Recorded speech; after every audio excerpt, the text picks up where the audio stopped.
Hey, David here. Welcome back for another episode of Metaphysics. So, I had wanted to do all together last night the Indian and Chinese metaphysics, but I didn't think I had it in me. It was 5 hours just the Indian stuff, and it was better to separate it anyway. So, here I am back today with the Chinese metaphysics. So, today we will be looking at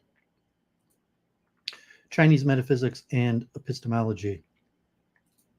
So I'll just make a few general marks on the Indian epistemology, metaphysics, because I've been somewhat of a practicing Hindu for over 10 years. I've read over 500 books on Hinduism. I chant regularly.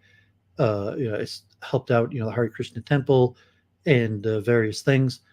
Uh, so it's had a huge influence on my life. However, Chinese stuff, I like I'm generally educated. So actually, I took like the Harvard on Harvard. They had like a 10-part course on the history of China, and I took those courses. And I actually probably on edX, I probably took like over 20 courses on Harvard. I mean, on including the 10-part from Harvard and other universities, including from China, and I actually passed them. I took the test and I have the certificates on my Facebook. So I know a little. Yep, Purple, good to see you. God bless as always. So it's not like I don't know anything about it, but it's like relative to like Judaism, where like I lived and breathed it, studied it full time, um, served and studied under some of the biggest, most famous rabbis in the world. Uh, Hinduism, relatively okay, just within ISKCON, Hare Krishna, interfaith. I've met many of the leaders of Hinduism in Metro Detroit, and internationally, I've met and listened to, studied under, served many of the leaders of ISKCON globally. But it's not anywhere comparison to Judaism. However, I find the Vedic knowledge, especially related to consciousness, is some of the best stuff in the world. The nature of what is perception, the connection between perception, reality, and mind. Also character improvement and character refinement. So there's a lot of very good stuff in Judaism, Kabbalah, Hasidus about character refinement. Maybe it's equal, like the character refinement stuff in Hinduism. There's good character refinement stuff really in all traditions, but the pure metaphysics and also the Kabbalah has very interesting stuff on um, the nature of mind, but not as good as Vedic. Like the role of perception to mind to reality is not as well developed in really any other system than Hinduism. So yeah, Wayne, good to see you. God bless. Always a pleasure. So yeah, I put that in there, and I would like to return to more Vedic stuff. So I read for 5 hours yesterday, and that's just a tiny introduction. But hopefully, in the near future, in the next few months, as I continue the metaphysics series, it's very likely I'll go more in depth into Vedic topics. Uh, but I wanted to cover Chinese, stuff like Chinese, China internationally. China is probably more important than India. Like I geared towards Hinduism and Vedic religions for various reasons, but probably global significance. China is more important, and Chinese has it's different, completely different than um, Vedic style. And even we'll see in these two articles whether there is even really such a thing as Chinese metaphysics. You have Confucianism and things like the main principles of harmony and benevolence and structure of society, and a lot of things like even the origins of chess possibly could come from China, although the first sets probably come from India, Indo-Iranian. Some people say it might originate in China. Certain like the pure basics of Freemasonry in terms of, like the hand signals. Have you ever watched like Chinese martial arts movies or like the Buddhism in China? A lot of the Freemasonic hand signals probably originate from China. Also, like military, organizational, human structure, um, harmony in human structure. Probably the majority of that wisdom comes from China originally. So we'll cover some of the major concepts. It's possible in the future I'll return to your Chinese philosophy. So there's a lot of Chinese in America, like especially in the chess world and educational world, engineering. Like you bump into Chinese all over the place. However, most Chinese in America, it's not the same as Indians in America, because most Indians in America are Hindu, as where most Chinese in America, uh, either Christian or secular, they're less likely to know about and be fully read in Chinese wisdom. So it's not the same. And there's Buddhism popular in like the Buddhism has a big influence on Chinese, and we'll see some crossovers. And when I talked about the Vedic Indian stuff, you see a lot of Buddhism because Buddhism has a lot of influence on thought, especially kind of like a systemized nihilism. So Hare Krishna has large criticisms of Buddhism, and even like the opening mantra, Namo Vishnu Padaya Krishna Pasaya Bhutale, uh, it is actually like a criticism against Buddhist impersonalism and somewhat like nihilism. But nihilism is an important philosophy, and you have a systematized. You really like J.F. Garepi is a nihilist, or modern Nietzsche, or various modern day Western nihilist. But Buddhism to have like a systematized philosophical version of nihilism within a religion based on legitimate philosophical metaphysical positions about the nature of language categories. We talk like Plato and the forms, and kind of like the Vedic understanding, like the forms, the Hindus that believe like that language is sacred, Sanskrit, similar to biblicists might look at Hebrew, is from a higher source, and the names listed in Sanskrit actually have a legitimate category. The categories are legitimately what they're called in Sanskrit, as opposed to the Buddhists that take a more nihilist view. It's just practical. And it's say pragmatism is the religion of America. I mean, the philosophy of America. Pragmatism is the main philosophy. And probably the next one, I'm probably going to focus on the pragmatist. The next portrait series, I'll probably do Pierce, James, Dewey. I'll have to look into some, but we'll look at pragmatism. But Buddhism in that aspect might be similar to American pragmatism, and that's why you find American Western converts are probably more likely to look into Buddhism than Hinduism. But they're interesting, important topics they'll come back to. So let's jump right in. Hope to not be too long today. I didn't eat lunch. I didn't really eat yet today. And you want to get to some other things. So we're just going to look at Chinese metaphysics and Chinese epistemology. We'll look at some basic overviews.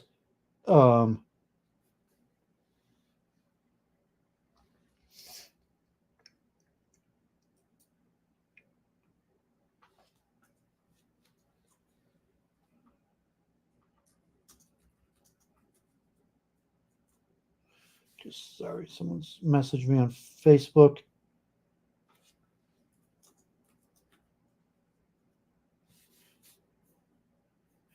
Sorry, just someone messaged me on Facebook, might need help. So let me just see, God forbid.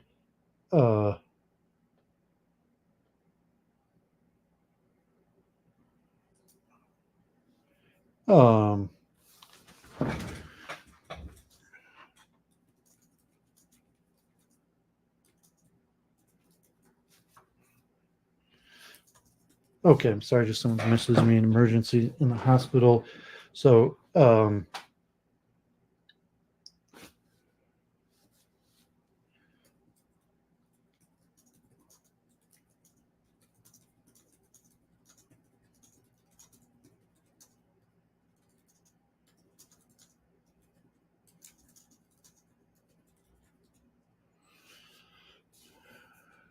Okay, the truth. Okay, so just sorry, just someone messaged me emergency the hospital might need something, so I'm just trying to figure out.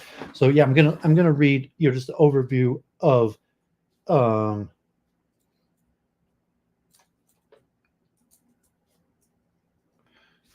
the Chinese metaphysics, and we'll look at some of the basis. And okay, I apologize for this disturbance. So just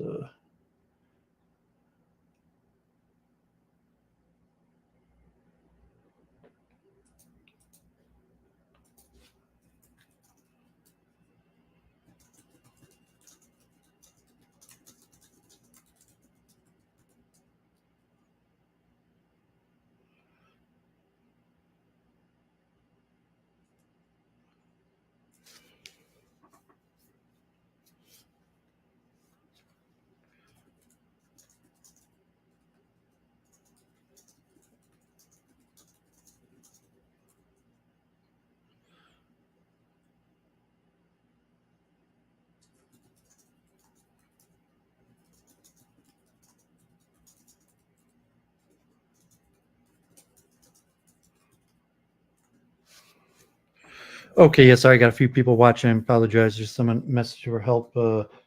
Um, yeah, God forbid.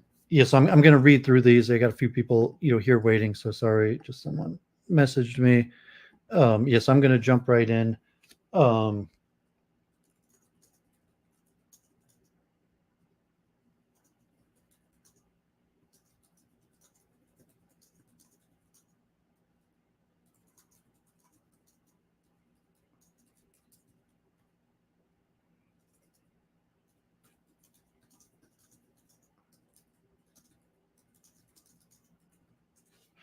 okay, so let's jump right in. We'll look at metaphysics in Chinese philosophy and epistemology in Chinese philosophy. Both of these are very interesting, and so hopefully you'll learn a little bit interesting things, a different perspective. So you're just mentioning if you're thinking pure theoretical metaphysics, and you're just thinking, well, there's first principles, and of the various first principles, you could take different approaches. So the truth and Tinkle could see also you could take different approaches on these first principles. And of the first principles, um, different systems organize the different possibilities. So if you look at like, okay, the multiple truth hypothesis, just hypothetically of all the various possibilities in metaphysical presuppositions, you have a whole gamut of possibilities. You know, like the nature of cause and effect, the nature of categories, perception, mind, body, various things. And there's a whole gamut of the possibilities on all of these issues. And when you look at the world traditions, they generally systematize them within the gamut of possibilities where you have a flavor. What does it mean to be Vedic? What does it mean to be Chinese, Christian, Judaic, European? And there's generally a category of presuppositions on metaphysical positions. So, why different systems have these different presuppositions, like anthropological, maybe it's related to environment, or if you're a believer, to the spiritual realm, or various. But you just think, okay, you have these possibilities of different metaphysical positions, and the different world systems take these different metaphysical positions. So, as we move on in this series, we'll be looking at the metaphysical positions. We'll just look at the gamut of like the schools and the thinkers that tend to take different positions. And then you have like schools like the Vienna Circle, realism, um, uh, positivism, logical, uh, nihilism, all these different schools that have a category of metaphysical presuppositions. And then you have the religions and kind of like ethnic categories that also tend to have uh, presuppositions. So let me just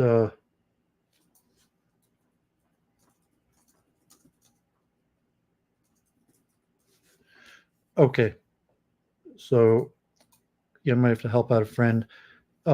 Just message me as I start. So, metaphysics in Chinese philosophy. In usual, the red is the section heading. Green and purple are main terms, with purple having a little more priority than green.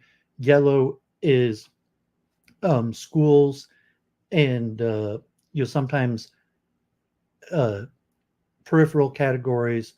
Orange is names and titles, and gray for um, numbers and lists. Metaphysics in Chinese philosophy. While there is no word corresponding precisely to the term metaphysics, China has a long tradition of philosophical. Just before I start this, sorry, one last point. And so I was mentioning, like, these days, when you think metaphysics, you might even think India, Chinese, Vedic stuff. Because, like I was mentioning yesterday, like the Vienna Circle, modern science is kind of like, well, metaphysics is just superstition. It's not important. Some philosophers, some philosopher mind scientists still like metaphysics, but generally metaphysics has been rejected and is not respected. So even though metaphysics is really Greek, so and we discussed that from Aristotle, physics being the physical reality, and metaphysics being after physical reality. Largely pertain to first principles. So just trying to place metaphysics on Eastern systems, we're applying Greek things, and then you think, well, modern Western world doesn't even really have a popular metaphysics, and then so we'll look at some of these. It's just an interesting point. So let's jump right in. Metaphysics in Chinese philosophy. Whether there is no word corresponding precisely to the term metaphysics, China has a long tradition of philosophical inquiry concerned with the ultimate nature of reality, its being, origins, components, ways of changing, and so on. In this sense, we can speak of metaphysics in Chinese philosophy, even if the particular questions and positions that arose differed from those dominant in Europe. Explicit metaphysical discussions appeared in China with a turn towards questions of cosmogony in the mid-4th century BCE. These cosmogonies express views that became fundamental for almost all later metaphysics in China. In these texts, all things are interconnected and constantly changing. They arise spontaneously from an ultimate source, most often called Tao, the way or guide, that resists objectification but is immanent in the world and accessible to cultivated people. Vitality and growth is the very nature of existence, and the natural world exhibits consistent patterns that can be observed and followed, in particular cyclical patterns based on interaction between polar forces such as yin and yang. This outlook differs from the assumptions that dominated the metaphysical thinking in Europe after the introduction of Christianity, the belief that the ultimate principle of the world is transcendent but anthropomorphic, as human beings are made in its image, that the things of the world arise through design, and that the world is composed of ontologically distinct substances. These assumptions have been widely rejected by philosophers over the course of the 20th century. In the Chinese tradition, we see one possibility for what metaphysics might look like, were it neither apologizing for nor reacting against such views. In Nietzsche's terms, a metaphysics based neither on God nor the death of God. This is not to say that Chinese metaphysics is homogeneous or without its own problems. Rather, we can say that while European metaphysics has tended to center on the problems of reconciliation, how ontologically distinct things can interact, Chinese metaphysics is more concerned with problems of a distinction. The most central problems are around the status of individualized things, the relationship between the patterns of nature and specific human values, and how to understand the ultimate ground of the world in a way that avoids either reification or nihilism. These become problems precisely because of the underlying assumptions of holism and change. Readers should keep in mind that a survey of metaphysics in Chinese philosophy is no more adequate than such a survey would be regarding Europe. The entry has necessarily left out more than it has included. Aside from introducing the most influential positions and philosophers, the goal is to illuminate recurring patterns and concerns that can serve as orientation for further reading.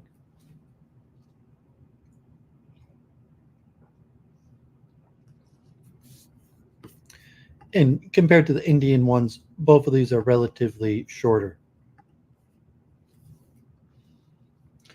Is there a metaphysics in Chinese philosophy?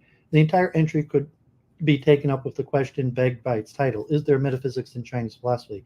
Rather than argue for the legitimacy of my topic in the abstract, I will explicate specific issues and positions from various Chinese philosophers, leaving it to readers to decide how well they fit in the category of metaphysics. Nonetheless, I cannot entirely ignore the problem of applying the term metaphysics so far beyond its Greek origins, and so a few preliminary comments are necessary. If we designate an area of philosophical inquiry concerning what the ultimate nature of reality, its beginnings, origins, components, ways of changing, and so on, there's no question that Chinese philosophers address issues within the domain. The question is, do we apply the label of metaphysics to philosophical arguments within this domain, or do we reserve the label for some specifically European approach to theory? The latter faces an obvious problem. Any definition broad enough to include all European approaches will include some Chinese theories, just as any definition narrow enough to include all Chinese approaches will exclude some European philosophers that everyone would agree addressed metaphysics. The choice of definitions is as much about rhetoric and power as the facts. If metaphysics labels the broader domain, then studying metaphysics involves engaging other cultures. In contrast, if metaphysics labels a specifically European view, then courses, books, and encyclopedia entries on metaphysics legitimately exclude other cultures. Aside from the political consequences of that exclusion, it obscures many of the areas in which the traditions can be placed in fruitful dialogue. Those factors supporting using an expansive definition of metaphysics but applying metaphysics to both European and Chinese thought risk obscuring the differences between the two. Most insidiously, it erodes those differences by presenting Chinese philosophy in European terms. That is a legitimate worry, but I think the greater danger is in ignoring what Chinese philosophy might contribute to discussions of metaphysics. If we do take Chinese philosophy as having metaphysics, we must strive to avoid distorting it to fit into European terms. One problem is in selecting topics. A simple approach would be to list the main topics in European metaphysics and then see what Chinese philosophers have to say about them. The results would be disappointing, and this approach would miss what is most interesting about a cross-cultural perspective, which is its ability to raise new questions. Within this entry, I've tried as much as possible to follow and explicate the main issues that arose when Chinese philosophers were concerned with the nature of reality. I have then made brief gestures towards how these issues might connect to metaphysical problems in the European tradition. A second problem is withdrawing boundaries. A label like metaphysics refers to a certain human practice at the same time that it draws boundaries around those practices. While Chinese philosophers engaged in the kinds of practices that metaphysics referred to, they did not draw the same boundaries. Isolating metaphysical inquiry from practices of self-cultivation, for example, would have struck almost any Chinese philosopher as odd, if not dangerous. There's no native Chinese term marking the same boundaries as metaphysics in European philosophy. When Chinese encountered the term, it was translated by way of the Japanese as Xing Ershansu, literally the study of what is above forms. What is above forms had long been a central concept in Chinese philosophy, originating in a passage from the Zixi commentary on the Jiying, the classic of changes, which says what is above forms refers to the way, Dao. What is below forms refers to utensils, Qi. The distinction between what is above forms and what is below forms has a vague resemblance to the distinction between metaphysics and philosophy, but is more specific. The contrast is between the formed and the formless. Both were taken to be immanent in the world. They are two aspects of the processes of nature and would not be taken as distinct areas of inquiry. The implications of this view will appear across a range of metaphysical issues. Proto-metaphysical background, the mandate of heaven. As far as we know, explicit metaphysical discussion began in China in the mid-late 4th century BC with the Lao Tzu, Tao Te Ching, and associated texts. Before that, the two dominant philosophical movements were the Maoist and the Confucianists. Both focused on political and ethical issues and showed little direct concern with metaphysical questions, but their discussions of the divine set the context for the emergence of metaphysical debates. The two most relevant concepts are Tian, heaven, and Ming, the command, fate. The idea of Tianming, the mandate of heaven, first came to prominence in rationalizing the conquest of the Shang dynasty by King Wen and King Wu, who founded the Zhou dynasty in the 11th century BCE. Heaven is described in anthropomorphic terms as having awareness, preferences, and values. Its most fundamental concern is for the people, as expressed in the famous line from the Great Declaration, chapter of the Book of Documents, the Sheng Shu: Heaven sees from where my people see, heaven hears from where my people hear. As a political doctrine, the claim is that heaven will support rulers who help the people and bring disaster on rulers who do not. On this view, the world works on consistent patterns that encompass ethical and political concerns. Human beings determine their own success or failure based on these patterns rather than depending on divine whim. The emergence of this view is commonly seen in a decisive moment in the formation of Chinese philosophy. While heaven is presented as willful and anthropomorphic in the early parts of the Shenzhou, it was not transcendent in the sense of being external to the system of nature. The term Chen simultaneously refers to the sky, the orderly movement of the heavens, and sometimes in something that covers all things equally. The classical Chinese word for the world or realm is literally what is under heaven, Shengxi. Since the actions of heaven occur through the world, the two are often difficult to distinguish. The primary expression of heaven's will is through human actions. To lose heaven's mandate is to lose their support. The eventual transition in conceptions of heaven from a willful deity to the causal patterns of nature was possible because heaven was never separate from those patterns. Debates were about the nature of heaven rather than its existence, and heaven remained a central term for philosophers holding widely different viewpoints. The belief that heaven supported good rulers and punished the bad came into question as the Zhou dynasty fell apart. Something like the classical problem of evil arose as centuries of civil war and disaster made it difficult to believe that the world was structured along ethical lines. Three responses to the crisis can be distinguished. One, exemplified by the Moist, defended and theorized the earlier view that heaven rewarded those who are good, defined as those who care inclusively for other people. The second emphasized that good and bad events without reason and without concern for justice. This view was associated with a new meaning for Ming, taking it not as a common command, but as something more like blind fate. The third position argued for the regularity of natural patterns, but took those patterns as amoral. On this view, human beings remain in control of their fate, but what brings success is not ethical action, at least in a conventional sense. Versions of this view appear in the Lao Tzu and in theories arising from practical arts like medicine or military strategy. While expressed in different ways in different times, the belief that nature follows consistent patterns that can guide human action became a dominant view across Chinese philosophies. While the relationship between these patterns and humanistic values became one of the main points of dispute.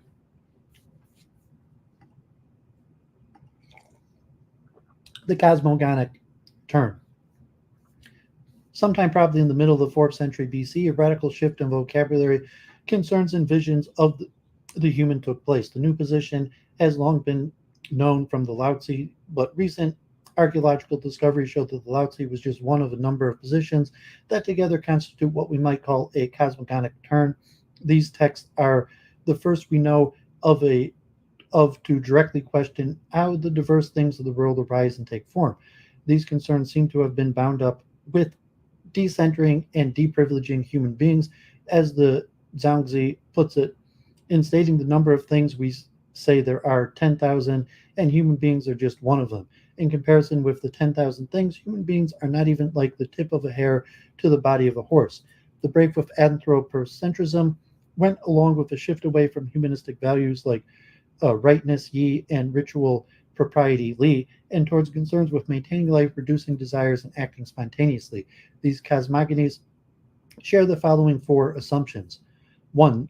The diverse things of the world ultimately trace back to a single source. 2. The generation of things happens spontaneously without design or purpose.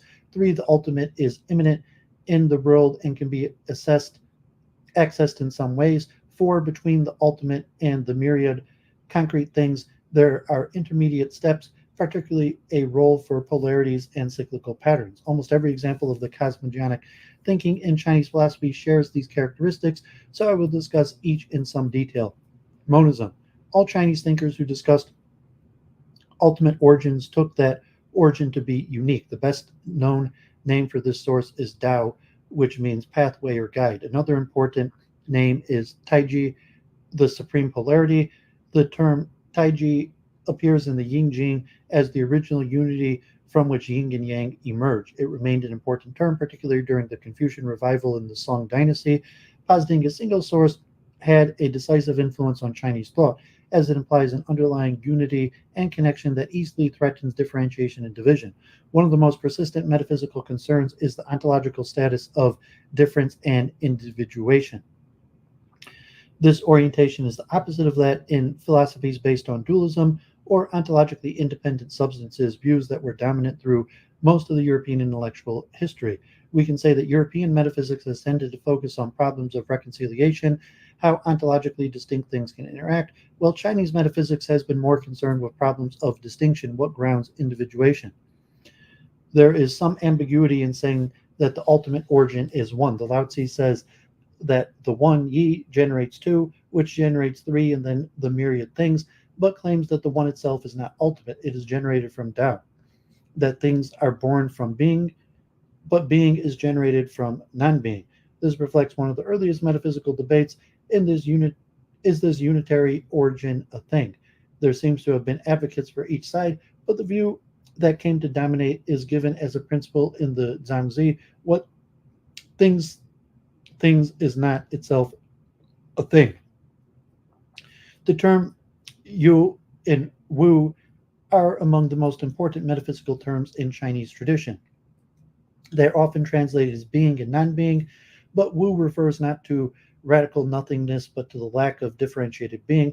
Thus, in the context of the Lao Tzu, Hans Georg Müller translate the two terms as presence and non-presence. Roger Ames and David Hall translate them as determinate and indeterminate, and Brooke Zaporin as being there, not being there. Taking the ultimate as no thing places it at or beyond the limits of language, how to speak of the ultimate without making it into an object or thing became another persistent philosophical issue. The Zhangzi points out that as soon as you label something, even as non-being wu, it becomes a thing that needs its own explanation. There's being, there's no being, there is not yet beginning, and to be no being, there is not yet beginning, to be not yet beginning, to be no being. This dialectic between being and no being was later taken up in a different form through Buddhist debates about emptiness, and it can be considered one of the central philosophical problems throughout the Chinese philosophical tradition. Spontaneous generation. If we take no being as indeterminacy, then the problem of a first cause is not getting many from one, nor getting something from nothing, but rather how differentiation emerges from the undifferentiated.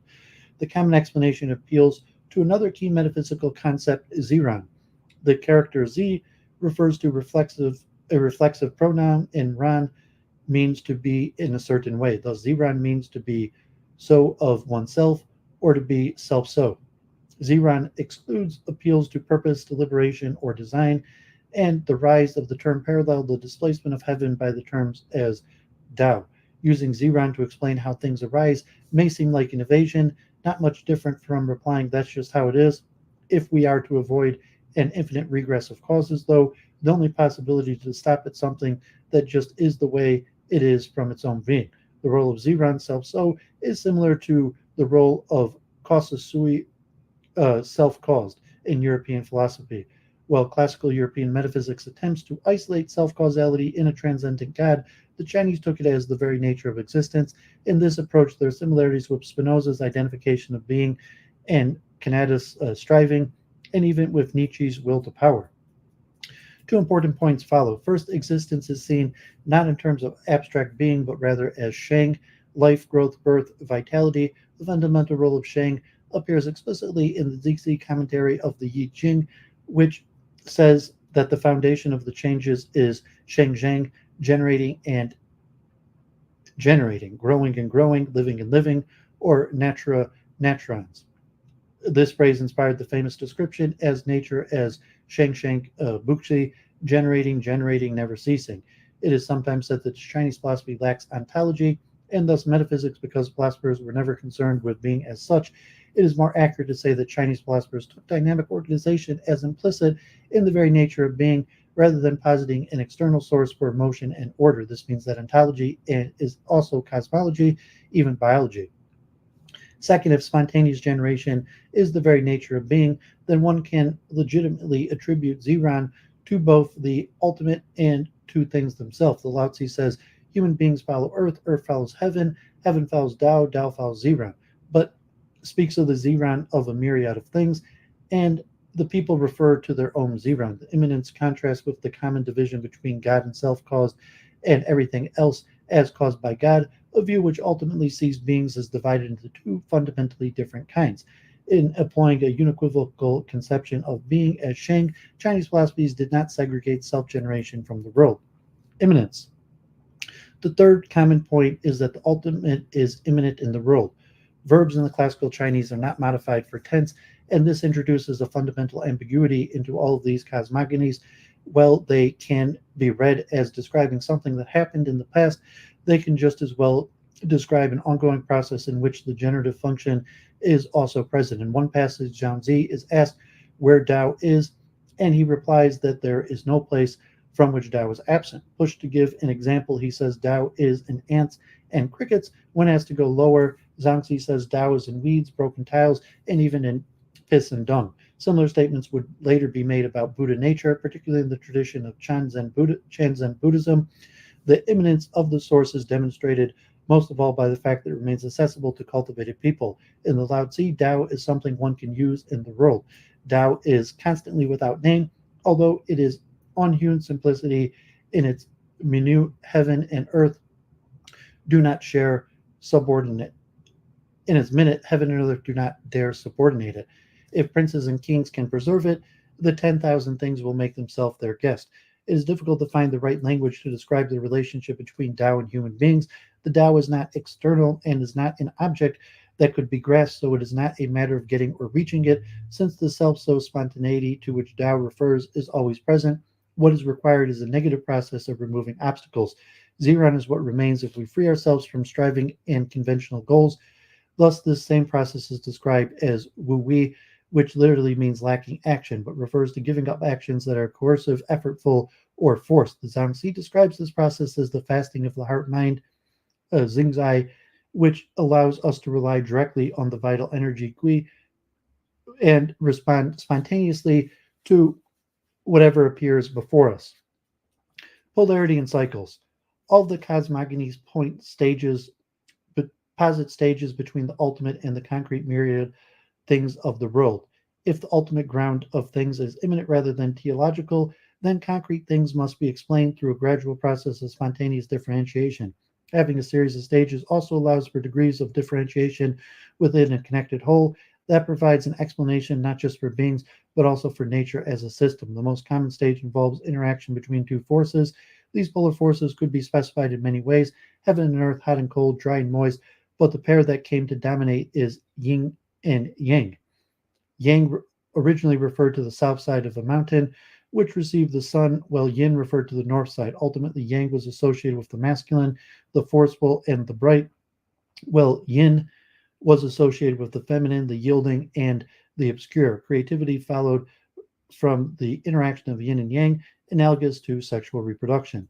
All of the cosmogonies include cycles and processes of return. One prominent model was the four seasons. The changes of seasons places cycles of growth and decay into a broader context of continuous vitality. The change of season itself, though, was seen as expressing a more fundamental cycle between poles such as yin and yang. Cyclical changes could also be theorized through the progression of generation Sheng or overcoming Qi among the five phases: Wuxing, wood, earth, fire, water, and metal. Another version of this cycling between poles was the claim that when processes reach an extreme, they reverse. Yet another manifestation is that things emerge from a common source and ultimately return to that source. In all of these cases, cyclicality explains the sustainability and predictability of natural patterns. Impartiality and differentiation. No pre-Buddhist Chinese philosophers claim that the qualitatively differentiated world we experience is an illusion, but their monistic metaphysics privilege connectedness and unity. While patterns of differentiation may be objective, individuation, what counts as a thing, is provisional and contextual. It is always possible to view all things as forming one whole or one body, and this unity tends towards equalizing things. From our contextual point of view, one thing can be said to be bigger, better, or more beautiful than another, but from a broader perspective, all things have the same status as parts of a single body. This could lead towards skepticism of absolute values, as in the Zhuangzi, or towards an imperative to care for all things. Hui Shi is reported to have said, care overflowingly for all the myriad things, heaven and earth form one body. This can be seen as a radicalization of the Maoist claim that heaven generates all human beings and thus cares for them all equally, a point rooted in the early Zhao view of heaven as protecting the people. A progression towards more and more radical impartiality is mapped out in a passage from the Lushi Chenghui, a text compiled around 239 BCE. The passage begins with a statement of nature's impartiality.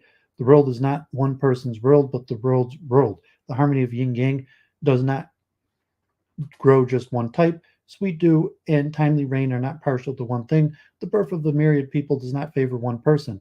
This is followed by a story contrasting Kangzi, Confucius, and Lao Tzu. A person of Jing lost a bowl and was not willing to search for it, saying, a person of Jing lost it, a person of Jing will find it, so why search?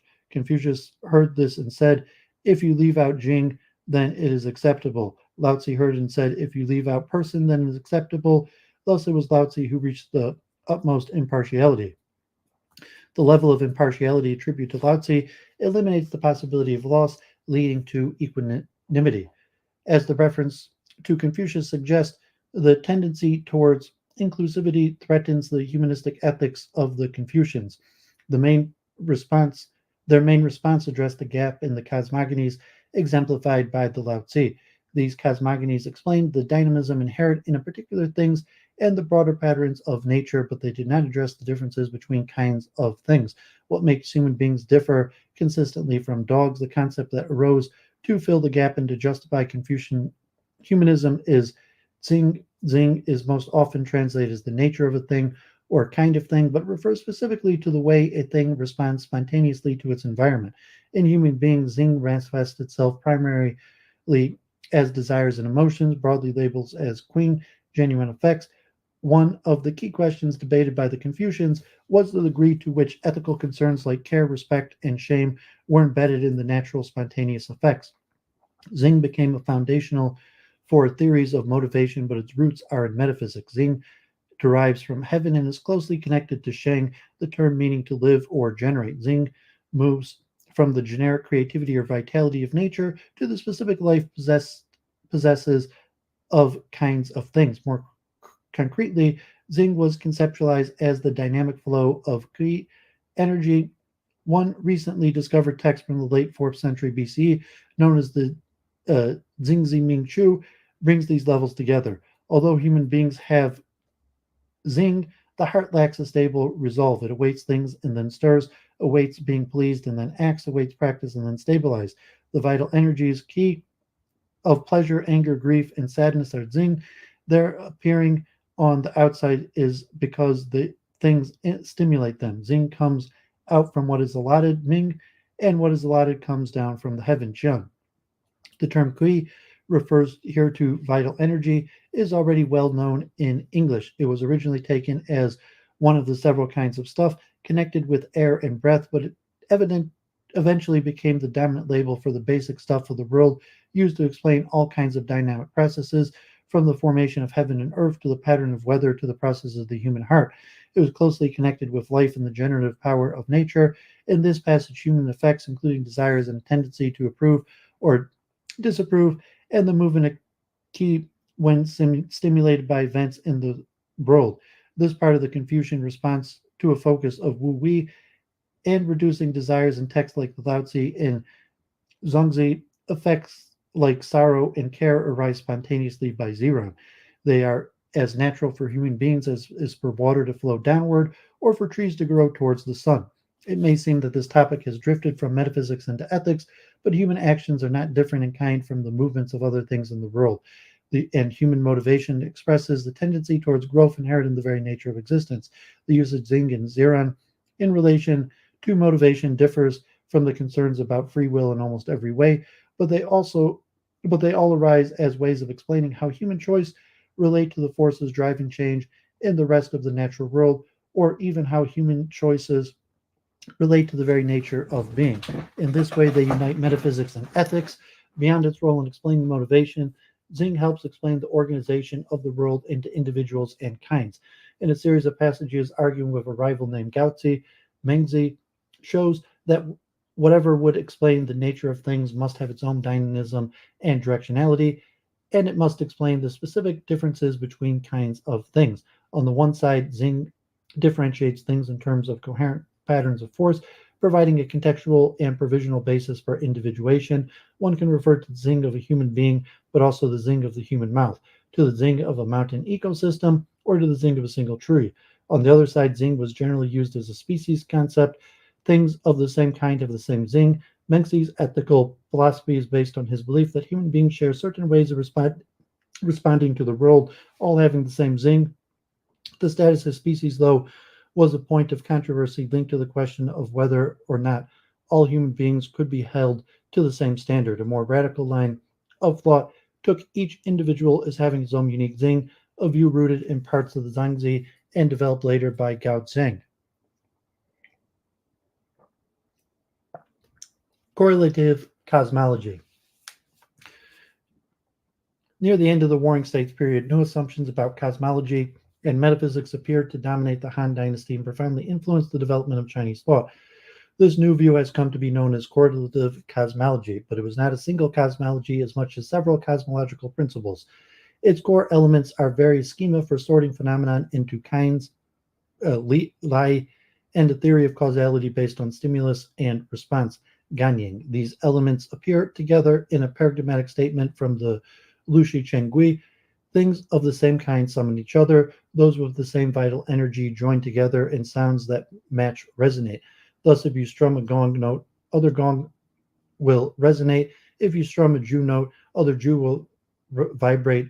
Use a dragon to bring rain. Use a form to move a shadow. The masses of people think that fortune and misfortune come from fate.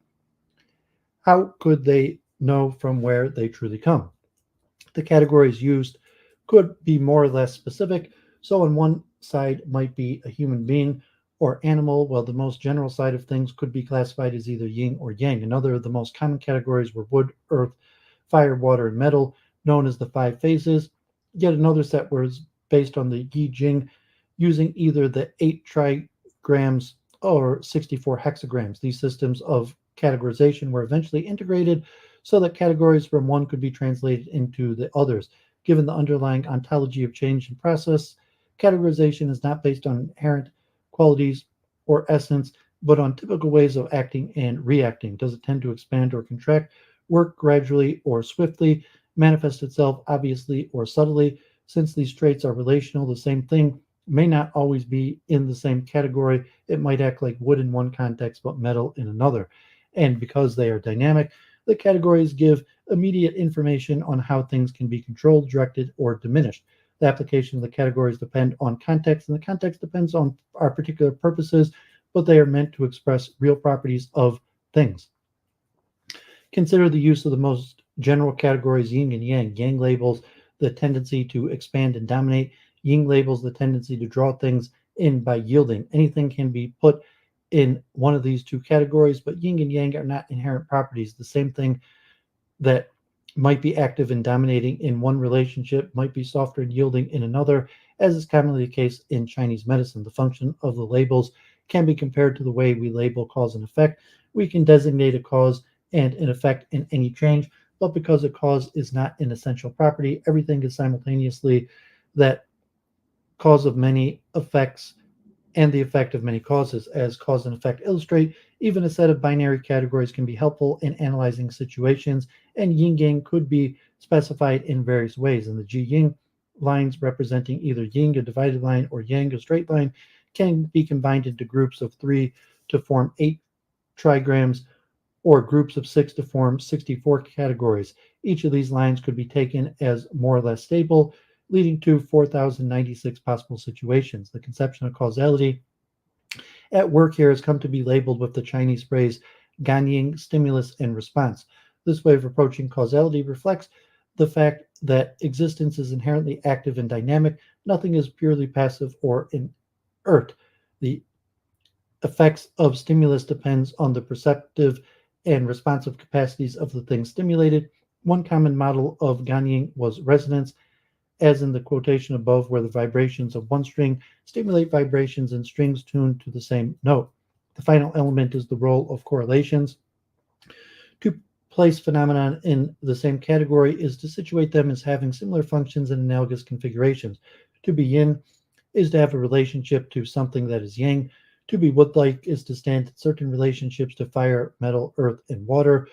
This way of categorizing allows correlations across that would seem to be very different kinds of things. For example, an illness that is yang, expansive or overactive, can be treated with foods that are yin, receptive or calming. This kind of thinking is rooted in the concern for acting in harmony with natural patterns, going back to the concept of shi, which refers to seasons, to the temporal configurations of a given moment, and to the ability to act according to the demands of the moment. These correlations were based on empirical observation, but as the categories were integrated and extended to all phenomenon, the connections become less and less apparent, sometimes seeming forced and arbitrary. These are essentially rules for sustainability. The model that dominated modern European thinking about causality, linear causality through collision on the model of billiard balls, was not central to Chinese reflections on causality. It was, as it was not central in Europe before the late Renaissance. For Chinese philosophers, the paradigms for causality were things like the effects of music over a distance, the relationship between spring and the growth of plants, and the influence between a teacher and student. This orientation followed from belief that all things are interconnected and are ultimately composed of the same stuff. Uh, it also reflected practical concerns. How does culture work so that people can live together harmoniously? How do we relate to nature in a way that is sustainable? Approaching causality from this direction, though, is notoriously difficult. Han Dynasty philosophers were basically starting from what we might now call ecological thinking or theories of complexity. Correlative cosmology posited a systematic ordered universe whose pattern could be grasped and mastered. The earlier quote from the Lushi Chungqi ends with a powerful message. People think some things happen without reason or cause, attributing it to fate, but they're wrong. Nothing happens without cause, and the system of causes can be known and controlled. This view placed human beings in control of their fates. The elevation of human power appears in the way the systems of correlations provide a metaphysical foundation for what would seem to be human constructs. One early example was the correlation of leniency and violence, or the civil when and the martial wu with the spring and the fall. This correlation made the use of violence a necessary and natural principle, while also restricting it to certain times. The paradigm for justifying social order through correlations is the Chunqui Fan Lu, traditionally attributed to Dong Zhangshu. In this text, yin and yang remain complementary but shift from equal efforts driving generation to markers for hierarchical positions in a system of correlated arrangements. To give just one example, the righteous relationship between ruler and minister, husband and wife, and father and son all derive from the way of yin and yang. The ruler is yang, the minister is yin. The father is yang, the son is yin. The husband is yang, the wife is yin. There are no places where the way of yin circulates alone. At the beginning of the yearly cycle, yin is not permitted to arise by itself. Likewise, at the end of the yearly cycle, yin is not permitted to share in glories of yang's achievements, such as the righteous principle of joining. Thus, the minister joins his achievements to the Lord, the son joins his achievements to the father, the wife joins her achievements to the husband, yin joins its achievement to yang, and earth joins its achievement to heaven. This cosmology ends up doing much of the work that was done by anthropomorphism in the European tradition. In both cases, human culture is seen as mirroring structures at the foundation of the natural world. In the case of Europe, that foundation is seen as human-like, in that we are made in the image of God, thus anthropomorphizing nature. In Chinese correlative cosmology, the opposite occurs, where specifically human phenomena are theorized as natural. In both cases, social and political hierarchies are given a metaphysical basis. The fact that similar oppressive hierarchies were rationalized and naturalized by radically different metaphysical views suggests the ease with which metaphysics comes to serve the interest of power. Han Dynasty philosophy could still be quite critical. The elevation of yang and yin in the Chungui Fanlu is partially driven by the desire to minimize state violence, which it correlates with yin. A more radical political alternative appears in the Nanzi a text compiled around 139 BCE. The Huangzi emphasized the inherent tendency of being towards diversification. Correlative influences generally generate a world that is too complex to grasp or master politically that justifies decentralization, minimal state power, and the value of diversity. Later in the Han Dynasty, Wang Chung offers more fundamental criticisms emphasizing the limits of human power to control and predict natural phenomena, the disjunction between virtue and worldly success, and the arbitrariness of explanations in terms of categories like the five phases. This argument is grounded in metaphysics. Wang Chung explicitly argues against beliefs that the world is ordered according to anything like a human design, claiming instead that everything arises spontaneously by Xeron. The Han Dynasty collapsed in 2020 CE, leading to a long period of fragmentation, instability, uncertainty. The dominant philosophical movement is known as Zhongzhu, profound learning. The term Zhuan means dark, obscure, or profound, but it also has a sense of what precedes any division, as it is used in the first chapter of the Lao Tzu. The best known works from this movement are the commentaries of Wang Bi on the Lao Tzu and Ying Jing, and by Gao Cheng. Because of the centrality of the Lao Tzu and Zhuangzi, the movement is sometimes known in English as Neo-Taoism. Different philosophers held different positions, but the core metaphysical issue is how to understand Tao as ultimate ground, particularly how to interpret descriptions of Tao as no being, Wu, and how to understand the relation between Tao and the concrete world of experience. Zhangzhu was important for establishing the metaphysical vocabulary used in later Chinese philosophy. One of the most important terms is Li, which in its original use was a verb for laying out borders according to the contours of the land, or for carving jade according to its own inherent structure. Both Wang Bi and Gao Xing use Li as a technical term. For Wang Bi, Li refers to the patterns of coherence represented by the hexagrams of the Yin Jing, while for Gao Zi, Li refers to patterns of differentiation that spontaneously rise in the world. Li was later used by Chinese Buddhists to refer to emptiness, and by Neo-Confucians to refer to patterns of coherence. A second key concept to arise is the pairing of Ti and Yang. Yang means use or function. Ti originally refers to an organized form, a pattern that can be recognized, or to a body or part of the body. The pairing of Ti-Yang was applied in different ways, but what is most consistent throughout these uses is that Ti is singular and Yang is multiple. For example, the same piece of wood could have many different uses: to fuel a fire, to build a house, to carve into bowls, and so on. In this example, the multiplicity of Yang comes through involvement in concrete circumstances or purpose. In this way, Ti is usually less determinate than Yang. In fact, the ultimate Ti was generally taken as fully indeterminate, thus allowing for infinite determinate uses, Yang. The contrast between Ti and Yang sometimes looks like a contrast between the thing itself and the various ways it can be used. Such a contrast is highlighted in the translation of Ti as substance, but this translation is misleading in several ways. First, like yin and yang, the labels Ti and yang are contextual, and thus the very same thing might be considered as Ti in one context and yang in another. Second, the ultimate Ti is almost never taken to be individuated. It is emptiness or vital energy, or the patterns of coherence, Li, that all things share. So individuation occurs more on the level of Yang than Ti. It is worth noting that the phrase chosen to translate the ontos in ontology was benti, literally the root Ti, a term that was prominent in Neo-Confucianism.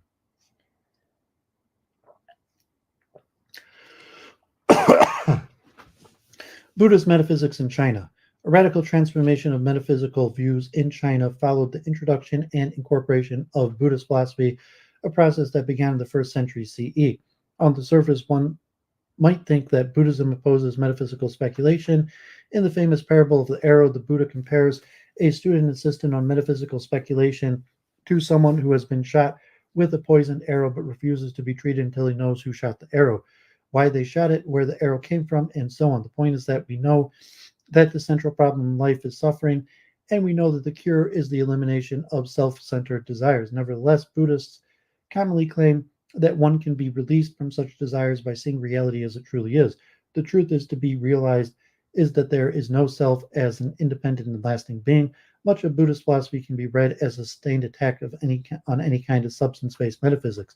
The existence of substances, and thus of the self as a real and lasting thing, requires three things: ontological separation between things, making the self distinct from others; internal unity, so that it is one self; and sameness over time, so it remains the same self.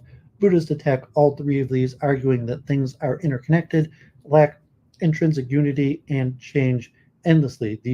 Their arguments invoke two of the main principles of Buddhist metaphysics: impermanence and dependent co-arising. The process-oriented metaphysics of Buddhism fit with the Chinese philosophical tradition, but it brought a level of precision and complexity honed through a long tradition of intense disputation and dialect. Positions that had been taken for granted in China were articulated in detail and defended against alternatives that had never been a concern, such as the idea of an internal unchanging soul. New possibilities were introduced, including the claim that only consciousness is real. Of course, as Buddhism impacted Chinese philosophy, China transformed Buddhism, leading to schools of Buddhism that never existed in India. Buddhist metaphysics in China is complex and diverse, and I will just focus on a few examples. Most of the Buddhist metaphysics involves negotiating a middle ground between reification and nihilism. The problem appears in relation to the self. It may be true that there is no self, but surely there is something which grounds or generates or is the illusion of self. One early school, Abhidharma, argued the self is a label for what is really an aggregate of momentary elements and factors known as dharmas. Apparent wholes like the self can be mereologically reduced to constituent factors, just as a chariot can be reduced to its part. A more radical view extended the critique of the self to any entity that might be taken as independently real or self-defined. In Buddhist terms, anything that might have svabhava, literally self-being or self-nature. In Chinese, zixing, the denial of self-being follows from dependent co-arising, which claims that any event depends on and is bound up with others, lacking an independent essence or ground. All phenomena are said to be empty. Sunyata or Kang, emptiness is meant to be a middle ground between affirming or denying the existence of things, but such a middle ground is difficult to articulate. In the long history of Buddhist philosophy, can be seen as a dialectic between those proposing some kind of reality accused of reification, or those rejecting it accused of nihilism.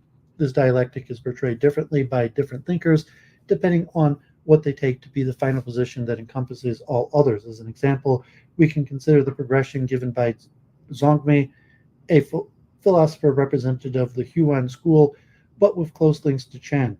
In his inquiry into origins of humanity, Zongmi begins with the view that each person has a soul that is reincarnated according to his or her actions. He critiques the position by analyzing the self in terms of its part. The self cannot be identified with the totality of parts, and some parts are lost at death, nor with one part among many, which would make the other parts irrelevant, and thus is not really even parts. This leads to the next position, that bodily form and cognitive mind, because the force of causes and conditions arises and perish from moment to moment, continuing in a series without cause, without cease, like the trickling of water or the flame of a lamp. According to Zongmi, the denial of self cannot account for continuity, and in particular the link between actions and consequences, karma. Some medium must hold the various elements together. That leads into the third position, that all the various changes are appearances of one mind, which is the ultimate reality. This was the position of Yogacara, or consciousness only school of Buddhism. The claim that mind is the ultimate reality tends back towards the side of reification, and so the next step negates it. Zongmi's argument is typical of the Madhyamaka school, commonly known in Chinese as the Three Teachings. If we identify this one mind with actual thoughts, then either both are illusions or both are real. But if we separate this mind from actual thoughts, then we end up with thoughts that exist on their own and a mind that has no qualities whatsoever. While the target here is mind and ultimate reality, as the ultimate reality, a similar argument can be used to attack anything claimed to be independent and unchanging. For Zongmi, the position denies any form of being, and so cannot end the dialectic. He calls the fifth and final position the teaching that reveals the nature, reinterpreting a term we have already said, Xing, which here stands for Buddha nature. For ultimate reality could also be referred to as the true mind, as the Tathagata Garbha, which literally means the womb of the thus come being a common name for the Buddha. Well, the last three positions all had prominent advocates in China. The final position became dominant and were shared by Tiantai, Huan, and Chan Buddhists. One obvious question is how the final position differs from the position of consciousness only. Zongmei extends a line of argument common in Chinese Buddhism, which is to critique any form of dualism, since nothing we experience is truly independent, simple, or unchanging. Any metaphysics that posits substance with self-being requires a bifurcation between reality and appearances, or more specifically, between the substance itself and the various qualities or modes by which it appears. Buddhists argue against the coherence of any such division. This is the meaning of the common saying, form is emptiness and emptiness is form. Zongmei pushes this argument further to argue against any split between reality and illusion, or between enlightenment and non-enlightenment. This leads to claim that all sentient beings are already enlightened. What is needed is not to change reality or to gain anything, but just to realize that we are already where we need to be. The relationship between reality and illusion is one of the central debates within Chinese Buddhism. The most famous expression of this debate appears in the Platform Sutra of the Sixth Patriarch, a foundational text for Chan Buddhism. The star disciple Shenji first composed this poem. The body is the tree of insight. The mind is like a clear mirror. Always clean and polish it. Never allow dirt or dust. Hui Neng, the central figure of the text, writes this poem in reply. Insight originally has no tree. The bright mirror has no stand. Buddha nature is always pure and clean. How could there ever be dirt or dust? The contrast between the two poems marks the split between the gradual and sudden enlightenment schools of Chan. How to discuss the relationship between the realm of experience and emptiness of Buddha nature was another common theme in the Chinese Buddhist philosophy.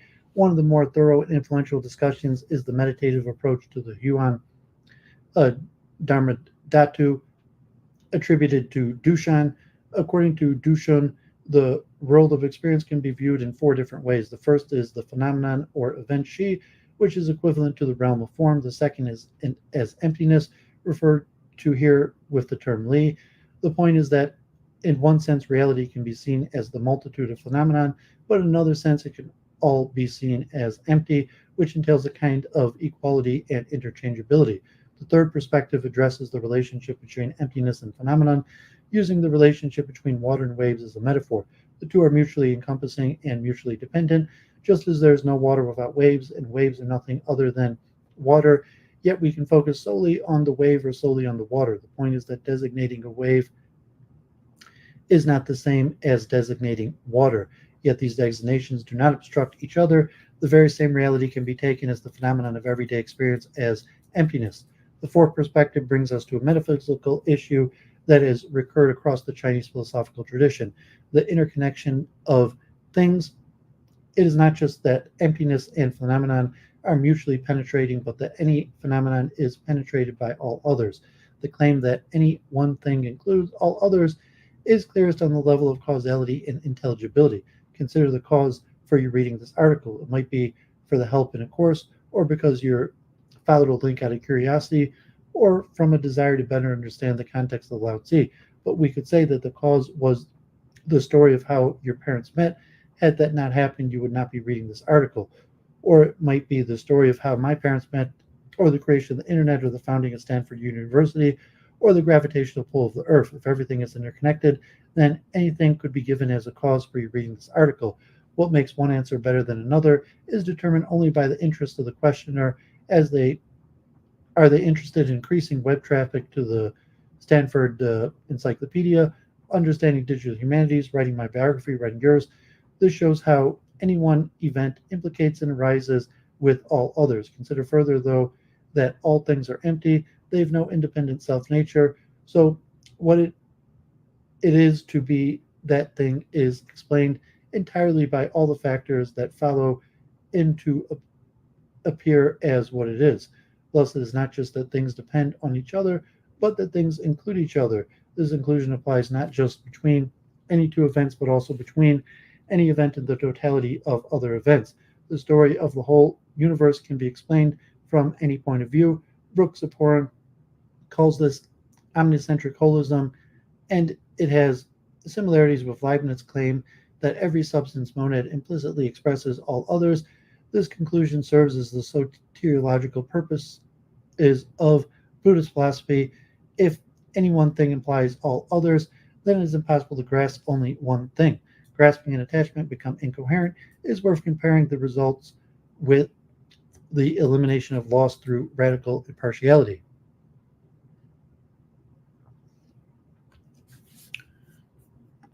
Okia Skywork, God bless.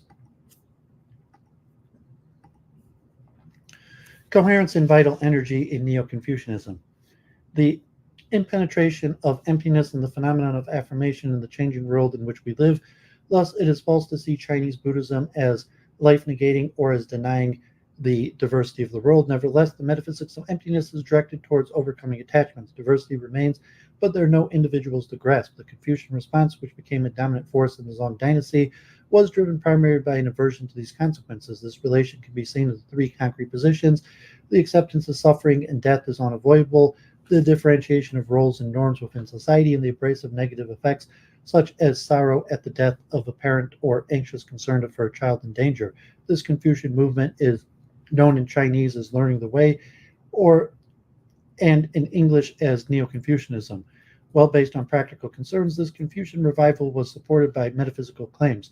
In terms of the dialectical movement we have seen, the Neo-Confucians take all of the Buddhist positions as nihilistic. The first influential Confucian response appear in cosmological arguments.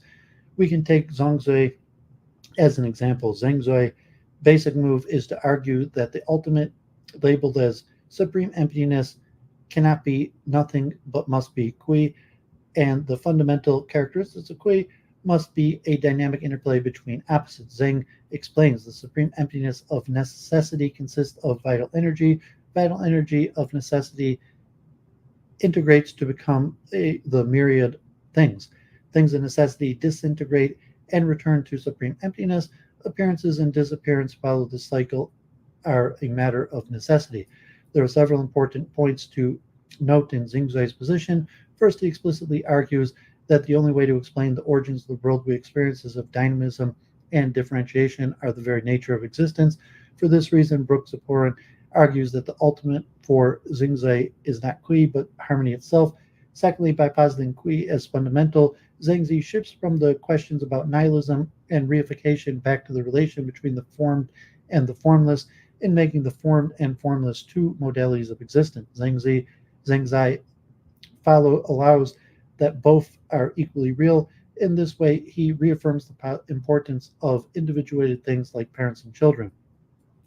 Zhongzui's cosmology echoes the earlier Chinese cosmologies discussed in Section 3 to say that the nature of Kui is active differentiation, and to say that the nature of Kui is Shang, vitality, or generation. The emptiness on being as a force of growth and vitality was a common point among Neo-Confucians, linked directly to the virtue of Ren, humaneness, and benevolence. To be humane is to support and extend the generative process of nature itself. Furthermore, there is a unity to things in the world, grounded as the fact that they are all made up of Kui, and they unfold in interlocking patterns of influences. Zhongzui puts it in the famous Western inscription, "Heaven is my father and earth is my mother, and even such as small creatures as I finds an intimate place in their midst. Therefore, that which fills the universe I regard as my body, and that which directs the universe I regard as my nature. All people are my brothers and sisters, and all things are my companions." Cheng Hao compares one who does not care for other things to someone who has lost sensation in their limbs. Wang Yangming extends these feelings of concerns even to trampled grass and broken tiles. Driving inclusive care from the vitality and unity of nature appeared in the Warring States period, but in opposition to Confucianism. For the Confucians, this focus on being as vitality needs an inherent order, which came through the reinterpretation of the term Li.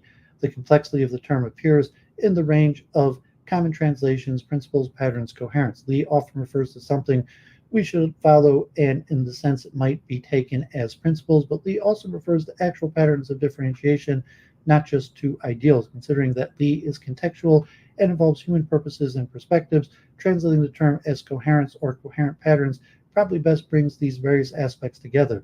Stefan Engel gives an excellent brief definition of Li as the valuable, intelligible way that things fit together. There are patterns of coherence in the world, and these patterns define individual things, constitute nature as a system, and structure human society. Li describes the way that these patterns can be optimally harmonized or made to cohere so as to foster the human good, to be valuable and intelligible. The Neo-Confucian interpretation of Li is a return to earlier Chinese views that took nature as having stable patterns that we can recognize and follow. The Neo-Confucians defend these earlier views against what they saw as Buddhist attacks by claiming that the differentiated structure of the world we live in is real. These patterns of coherence give specific form to our concerns and efforts so that one can justify caring primarily for one's own parents while still taking all things as extensions of one's own body. Even so, the Neo-Confucian conception of Li retains several Buddhist aspects. The most obvious example is the claim that the totality of Li is contained in any one thing. Cheng Yi coined what became a standard motto, Li is one but distinguished as many. This unity within diversity was illustrated with the metaphor taken from Buddhism. The moon reflects on many different surfaces, but it remains the one same moon. Since Li refers to patterns of coherence and all things ultimately form one body, it follows that all things are mutually implicated, a point already discussed in relation to Huan Buddhism above.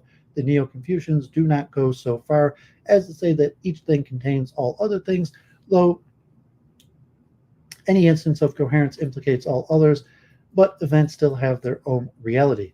Another common Neo-Confucian claim with Buddhist overtones follows: if the totality of Li is included within any particular thing, then it must exist within each person's heart mind. One of the main disputes among the Neo-Confucians was the precise meaning of the significance of this point. Zhuqi argued that Li is the nature, Xing, found in the heart, while Xing Shan and Wang Yangming took Li and the heart to be identical. This leads to a difference in emphasis between the two main schools of Neo-Confucianism regarding their recommended process of assessing Li. The school of Li, also known as the Chengzu school, placed more emphasis on study and learning, while the school of heart-mind, the Lu Wang school, concentrated more on self-reflection. This difference, though, is one of emphasis, since they agreed that Li could be accessed through our own heart and through things in the world. All Neo-Confucians promoted both self-reflection and learning.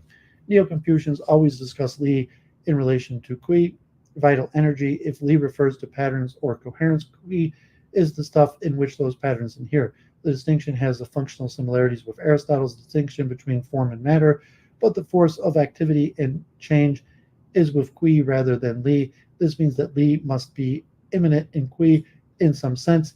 The precise ontological status of Li and Qi became one of the main metaphysical disputes among Confucian philosophers. One could easily claim that the distinction between patterns of coherence and the stuff that follows the patterns is conceptual rather than ontological.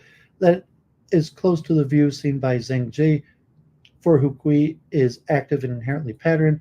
For Zhu Ji and Wang Yangming, though Li has ontological priority over Qi, Zhu Qi writes, fundamentally, Li and vital energy cannot be spoken of as prior or posterior. But if we must trace their origin, we are obliged to say that Li is prior. However, Li is not separate entity. It exists right in vital energy. Without vital energy, Li would have nothing to adhere to. The question of the relationship between Qi and Li extended into cosmogonies as well. While Zhengzi took Qi to be the ultimate, Zhuqi claimed that the ultimate was Li, using the term supreme polarity. Since Li is the locus of intelligibility and values, the question ultimately was whether causal and explanatory priority was with the coherence, or if the coherence was instead a product of the generative forces of nature. The distinction between Li and Qi provided a way to deal with the tension between the claim that the nature of human beings is good and the recognition that people need extensive self-cultivation in order to actually be good. Li is inherently good and is the same in all things. In that sense, we already have all that we need. The quality of Qi, though, varies. Turbid Qi, which manifests itself as selfishness or impartiality obscures Li. Thus, from the perspective of Li, human nature is good, but from the perspective of Li and Kui, together a person can be good, bad, or in between.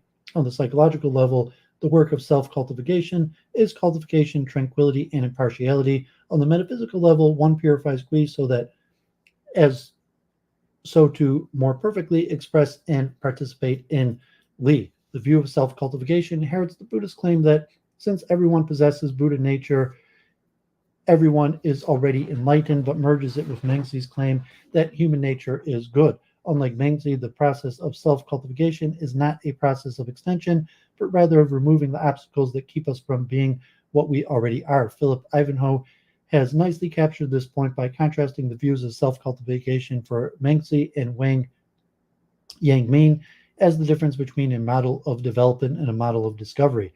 As in Buddhism, what needs to be removed are selfish and biased desires. Unlike Buddhism and in line with Mengzi, this enlightened condition does not lead to a calm state free of desires and negative emotions. Instead, the Li within us is expressed as spontaneously appropriate desires and emotion, including negative emotions like grief for a dying parent and anxious concerns for a child in danger. Conclusion beyond Chinese philosophy. If one turns to metaphysics in the 12th century and beyond, it becomes necessary to distinguish philosophy in China from Chinese philosophy. Like almost everywhere else in the world, the 20th century in China was characterized by the incorporation of ideas from other cultures, most obviously from Europe. The term philosophy and metaphysics were introduced as distinct concepts through translation, and thus they became the objects of conscious reflection. Even scholars dedicated to Chinese philosophy set themselves in dialogue with the West, so that almost all philosophy was more or less intercultural. The main influences from Europe were Kant, Hegel, and Marx, but a wide range of philosophers were incorporated, including Nietzsche, Bergson, Dewey, and Heidegger. Almost all of the major philosophers in China, from Zhang Shili to Feng Yulan to Mao Zedong, were concerned with the establishment of a metaphysical foundation for Chinese philosophy. These philosophers, drawing on resources from multiple cultures and traditions, are better suited for an entry on metaphysics than one on metaphysics in Chinese philosophy. Okay, so we're going to also look at epistemology. Epistemology in Chinese philosophy. Chinese philosophy was developed on the basis of ontological, epistemological, and metaphysical paradigms that differ from those of Western theoretical discourse. The concepts and categories used in Chinese philosophy cannot be easily transferred from one socio-culture context into another. It is often difficult to understand this philosophy through the lens of traditional Western thought. The exclusive application of Western methods can thus lead to severe misunderstandings and false interpretations of Chinese discourses. It is therefore important to use caution so as not to diminish the richness and depth of Chinese thought or to turn it into a weak version of Western philosophical thought. The epistemological dimensions of Chinese texts and their role in the context of Chinese thought has been developed increasingly successfully under the aegis of rediscovering and applying specific traditional Chinese methodologies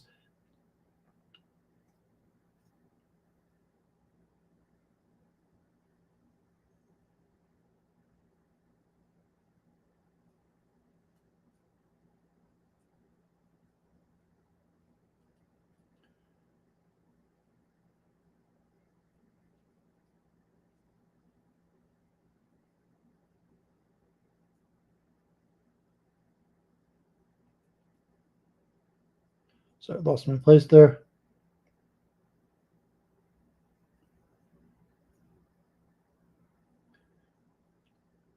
Has been developed increasingly successfully under the aegis of rediscovering and applying specific traditional Chinese methodologies, approaches, and categories. The present entry similarly explores Chinese epistemology through the lens of conceptual and ideation assets created and developed in the Chinese tradition. According to the prevailing tradition, European epistemology's knowledge has mainly been gained through observation and reasoning. However, in traditional Chinese thought, knowledge has been understood in a much broader sense, namely as something which also or primarily stems from moral contents and which cannot be separated from social practice. The method, which determined most of the epistemological teachings found in Chinese classics, was based on a holistic worldview and was directed towards a comprehension which could be achieved through education and learning. The basic contents of these teachings were rooted in the premises of pragmatic and utilitarian ethics. Chinese epistemology was relational, meaning that it understood the external world to be ordered as a network of relations forming a dynamic structure. The human mind was also structured in accordance with this cosmic, all-embracing organic system. The relational correspondence and mutual compatibility between the cosmic and mental structures thus represent the basic precondition of human perception and comprehension. This entry will provide a systematic overview of the special features, the central methods, and the main development streams of classical Chinese epistemological discourses that were based on a structurally ordered holistic worldview and rooted in axiological premises.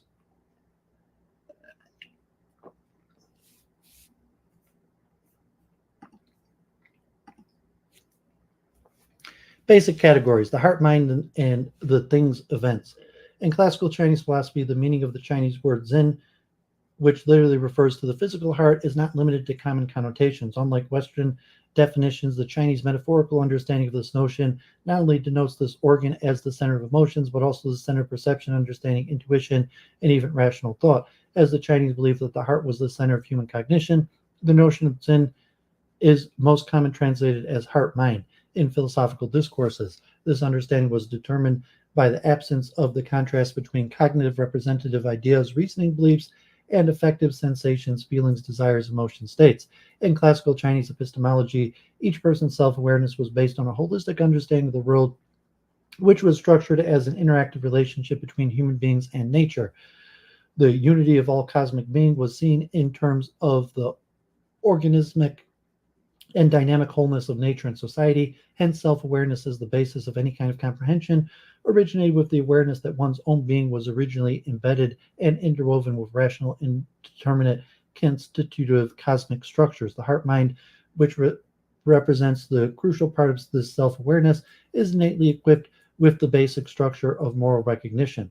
The origins of this tradition reach far back into the pre-Qin intellectual history. The human heart-mind was not only posited as the seat of the concept of mind or consciousness, and thus the source of both emotions and reasoning, but was also perceived as a kind of sense organ by the ancient Chinese. Indeed, Menzi sometimes even views it as the principal sense organ responsible for selecting and interpreting the sensations transmitted to it by other sense organs. In other words, while the latter enabled perception, the heart-mind enabled the comprehension of external reality, or that part of reality transmitted by the sense organs. In Gongzi, a philosophical work ascribed to the legalist politician Yang Zhao, 7th century BC, although probably dating much later, the leading function of mind does not refer merely to sense organs, but also to all other major organs, as for instance intestines or bladder. Later on, such an approach was typical of the legalist scholars who set the concepts of Confucian hierarchy upon absolutist foundations. Such discourses also recall the relation between the inferior body and the superior spirit. However, in the early Chinese philosophical texts, hearing and seeing seem to be regarded as the most important sense, in that they played the most significant role in acquiring knowledge. In most ancient Chinese philosophical discourses, the body-mind relationship was seen as an organic unity determined by the principle of complementarity. This led to the establishment of bodily recognition, Tiren or Tian, that belongs to the fundamental method of perception in traditional Chinese epistemology. Thus, with the exception of the Maoist school, which elaborated some divisions regarding the problem of things as they are Shi and things as they appear Ran, the heart-mind as inherent organ of perception was seen as continuously integrated with phenomena of the external world that manifested themselves in the notion as things, events, Wu. Hence, instead of establishing a clear demarcation line between the subject and the object of comprehension, human perception and recognition of reality were mostly seen as a product of a coherent, structurally ordered and complementary interaction between the heart, mind, and things, events. This continuity of internal-external world prevailed into classical Chinese epistemology until the 11th century, till the earliest beginnings of the Neo-Confucian philosophy, when it was further developed. Names and actualities, language and meaning. The harmonic regularity, which represents the elementary postulate for the comprehension process, has been linked to the questions of language and its relation to the world. The realization of such regularity has therefore been preconditioned by language which was intended to provide a formal framework for social understanding. The standardization of language, and thus of cognitively reflective perception, had to be realized in accordance with the structural regularity of existence. According to most scholars, the elementary categorization which defined the essential and formal assumptions of classical Chinese epistemologies was therefore closely connected to the issue concerning the regulation and the relationship between the structure of language and reality.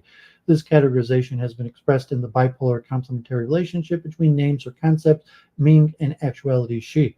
The Confucian glorification of the perfect, harmonious, and utopian society of the past was also reflected in discourse on proper names, which envisioned a society in which everyone lived in accordance with the original meaning of that which expressed their social position. According to this approach, words in ideal past society incorporated the core of the realities denoted by them, while the crisis of the Warring States period emerged from the growing discrepancies between the names, social positions of individuals, and their actual behavior.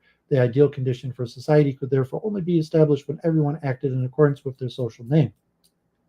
In contrast to Confucius, Mao Di, the founder of the Moa school, questioned the existence of the ideal language, the essence of the notion Ming, to which external reality in society had to adapt. Instead of shaping social interactions according to language standards, which Confucians viewed as incorporating the essential structure of natural order and humaneness, the Moas adopted the opposite approach, arguing that since language was a means of transmitting realities, it was language which had to adjust to such realities and not vice versa. According to Modi, the criteria for such adjustment had to be based on actual social needs and not on the idealized and alien models of the bygone era.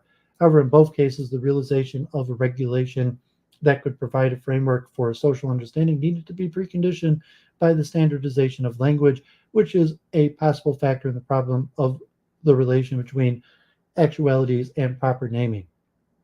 Became the basic epistemological question in ancient China.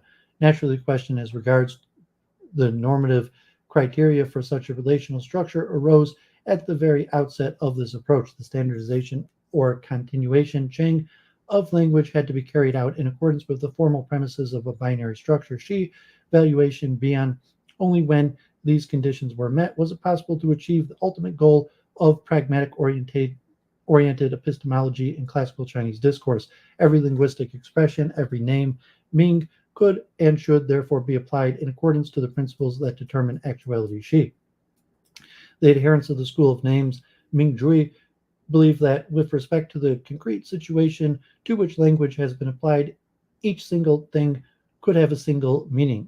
Gangzhen Long understood this is in a way in which mutual coverings of meanings could only exist on an abstract level. He attempted to eliminate semantic overlapping, or at least to reduce it to a level on which language could still be overseen and controlled. However, according to the Neo-Maoist school, the semantic overlapping of different terms was a natural quality of human language, which meant that Neo-Maoist philosophers saw no need to eliminate it. They were far more interested in the question of language as a means for categorizing the natural and social worlds.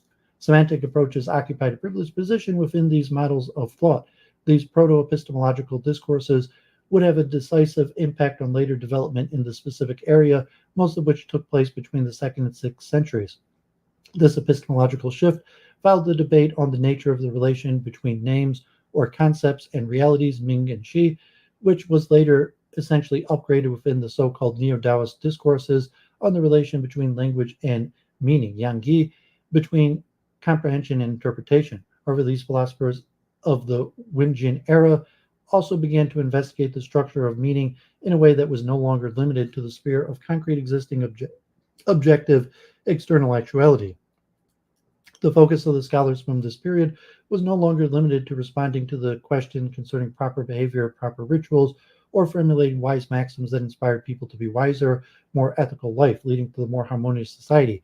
Instead, they were interested in the question of expressions and in investigating the relations between these maxims or sayings and the reality to which they referred. This meant determining which names were suitable for denoting certain things and which were not, and conversely, which sort of realities could be designated by certain names and which could not. Based on these investigations, they tried to establish a system based on the semantic structure of names that divided specific concepts from one another in order to be able to identify the errors and misapprehensions that resulted from the improper use of names. In effect, the scholars discovered the epistemological dimension of meta-language, which was certainly a higher level of thought, than that of simple teachings that merely implied direct and one-dimensional reasoning about things and the external reality. According to Jungi, teachings formulated at this level were more abstract and belonged to higher cognitive levels. They were teachings about how teachings were made. The principles derived from them were principles of how principles were established. This new dimension, in turn, would lead them to analyze the relation between human reasoning and their own cognitive concepts, and ultimately these concepts as such. In later pre-modern critical approaches to philosophical thought, it was exposed that even though names do not comprise the meanings of an original heavenly essence, they should not be regarded as arbitrary. The naming of reality has to be performed in accordance with the objective and generally valid principles. The prime innovation in this regard was Daizen's emphasis on the concept of exhaustive comprehension of concrete facts, actualities pertaining to the reality we seek to comprehend. Knowing and knowledge in action. In traditional China, knowledge and the way in which it is obtained method of comprehension was viewed as an important element of human existence. The dispute as to which of the elements forming the binary categorical pair of knowledge and action, Xing, had priority constituted one of the crucial debates in traditional as well as modern Chinese epistemology. In the context of classical holistic worldview that was inherently permeated with ethical values, the recognition of reality was linked to the active involvement of humanity in their interactive relationship with their social and natural environment. Knowledge was thus seen as a valuable factor, necessarily and inextricably linked to human activities and implementation of social practice. Any separation of knowledge and social practice was equated with the separation of human being from the world in which they have found themselves. The close proximity between knowledge and action was seen as the close proximity between an individual and the world, because action was a mean for self-transformation and the transformation of the world in the world, of the world in the world. Hence, the unity or non-unity of knowledge and action was always a measure of the unity or non-unity of humanity and the world. The crucial aspect of the unity between knowledge and action has been emphasized and upgraded in the developing course of Neo-Confucian philosophy during the Song and Ming dynasties by Wang Shoren. This holistic thesis not only defined the entire ethical foundation of the epistemology of the school of heart-mind, but it also typical of the most similar philosophical precepts.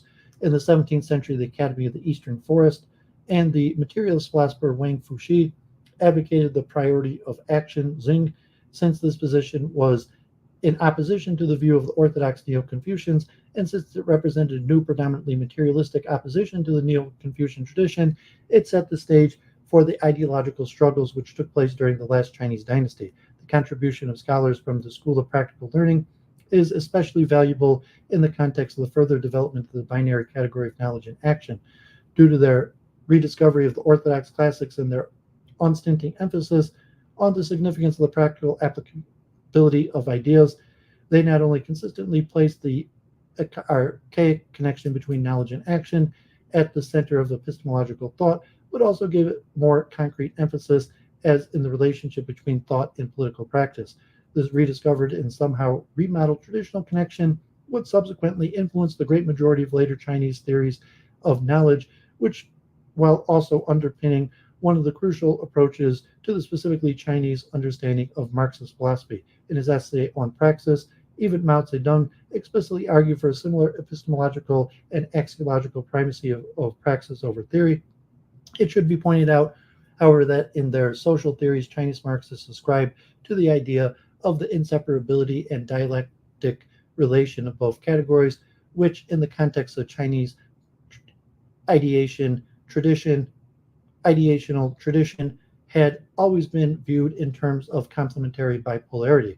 Although they considered social practices the element which imparted meaning to any theoretical reasoning, it was precisely this kind of renewed synthesis of knowledge and action which formed the epistemological bridge linking the classical Chinese tradition to the new idea of Western modernity. Specific features.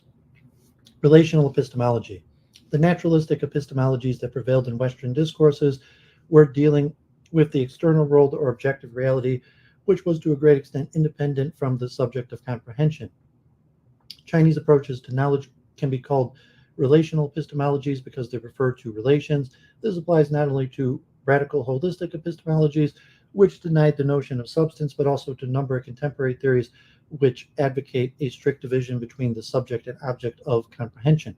Chinese relational epistemology was based upon a view of viewing the world as a complex structure composed of relations, intersections, and interacting feedback loops. Specific Chinese models for investigating questions related to knowledge were thus premised upon a structurally ordered external reality. Since natural or cosmic order is organic, it naturally follows the flow of structural patterns and operates in accordance with structural principles that regulate every existence and are manifested in the concept of Li. In this worldview, the human mind is also structured in accordance with this all-embracing but open organic system. The axioms of our recognition and thought are therefore not coincidental or arbitrary, but follow this dynamic structure. In this view, the compatibility of or correspondence of both the cosmic and mental structures is the basic precondition that enables human beings to perceive and recognize external reality. In most traditional discourses, with the exception of the Moa school, the school of names, and certain representatives of the Neo-Confucians, the focus upon relations was linked to the unity of the subject and object of comprehension. If we posit that relation represents the object of comprehension, we must also specify that this object is not automatically to be seen as a counterpole to the subject of comprehension. Relational epistemologies are not based upon a strict division between these entities, nor upon a strict or necessary demarcation of what, with respect to the subject of comprehension, we are accustomed to see as the external or internal world. Therefore, the methods used by certain philosophers in various currents of the Chinese tradition are by no means decisive for defining the positions of the subject and the object of comprehension or the nature of their mutual relations. The methods for exploring external reality and introspective recognition were both important as perceptive tools that primarily serve to understand relations. However, these relations can be either continuous or discontinuous. This means that the relation between A and B can be changed into relation between A and C. In Chinese epistemology, such decomposition and changing of position is in the nature of comprehension. In this context, knowledge was primarily understood as recognition of the structural principles of the all-embracing way, which, among all other entities of being, was also expressed in linguistic terms. The relation as a basis or essential object and goal of any recognition manifests itself on all levels of comprehension and transmission of being. Hence, the relational aspect as a core of comprehension was already apparent in the specific structure of Chinese cosmology, which was based on the holistic unity of humanity and nature. The complexity and integrity of relations in nature and society therefore represent a basic aspect of Chinese epistemology. This aspect was expressed in all classical debates, which were based upon the elementary traditional epistemological categories of Ning, Ming, and actuality Shi.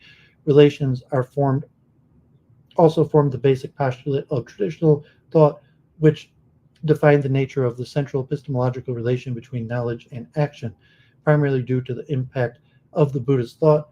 The ancient holistic approach to perception and understanding reality through substance and functions was later replaced by the subject and object of comprehension. This kind of categorical demarcation that derived from the Indian tradition of thought was subsequently in the 19th and especially the 20th century helped Chinese philosophers gain a better understanding of theories of knowledge in Western philosophy, which were based on the ontology of dividing substances from phenomena.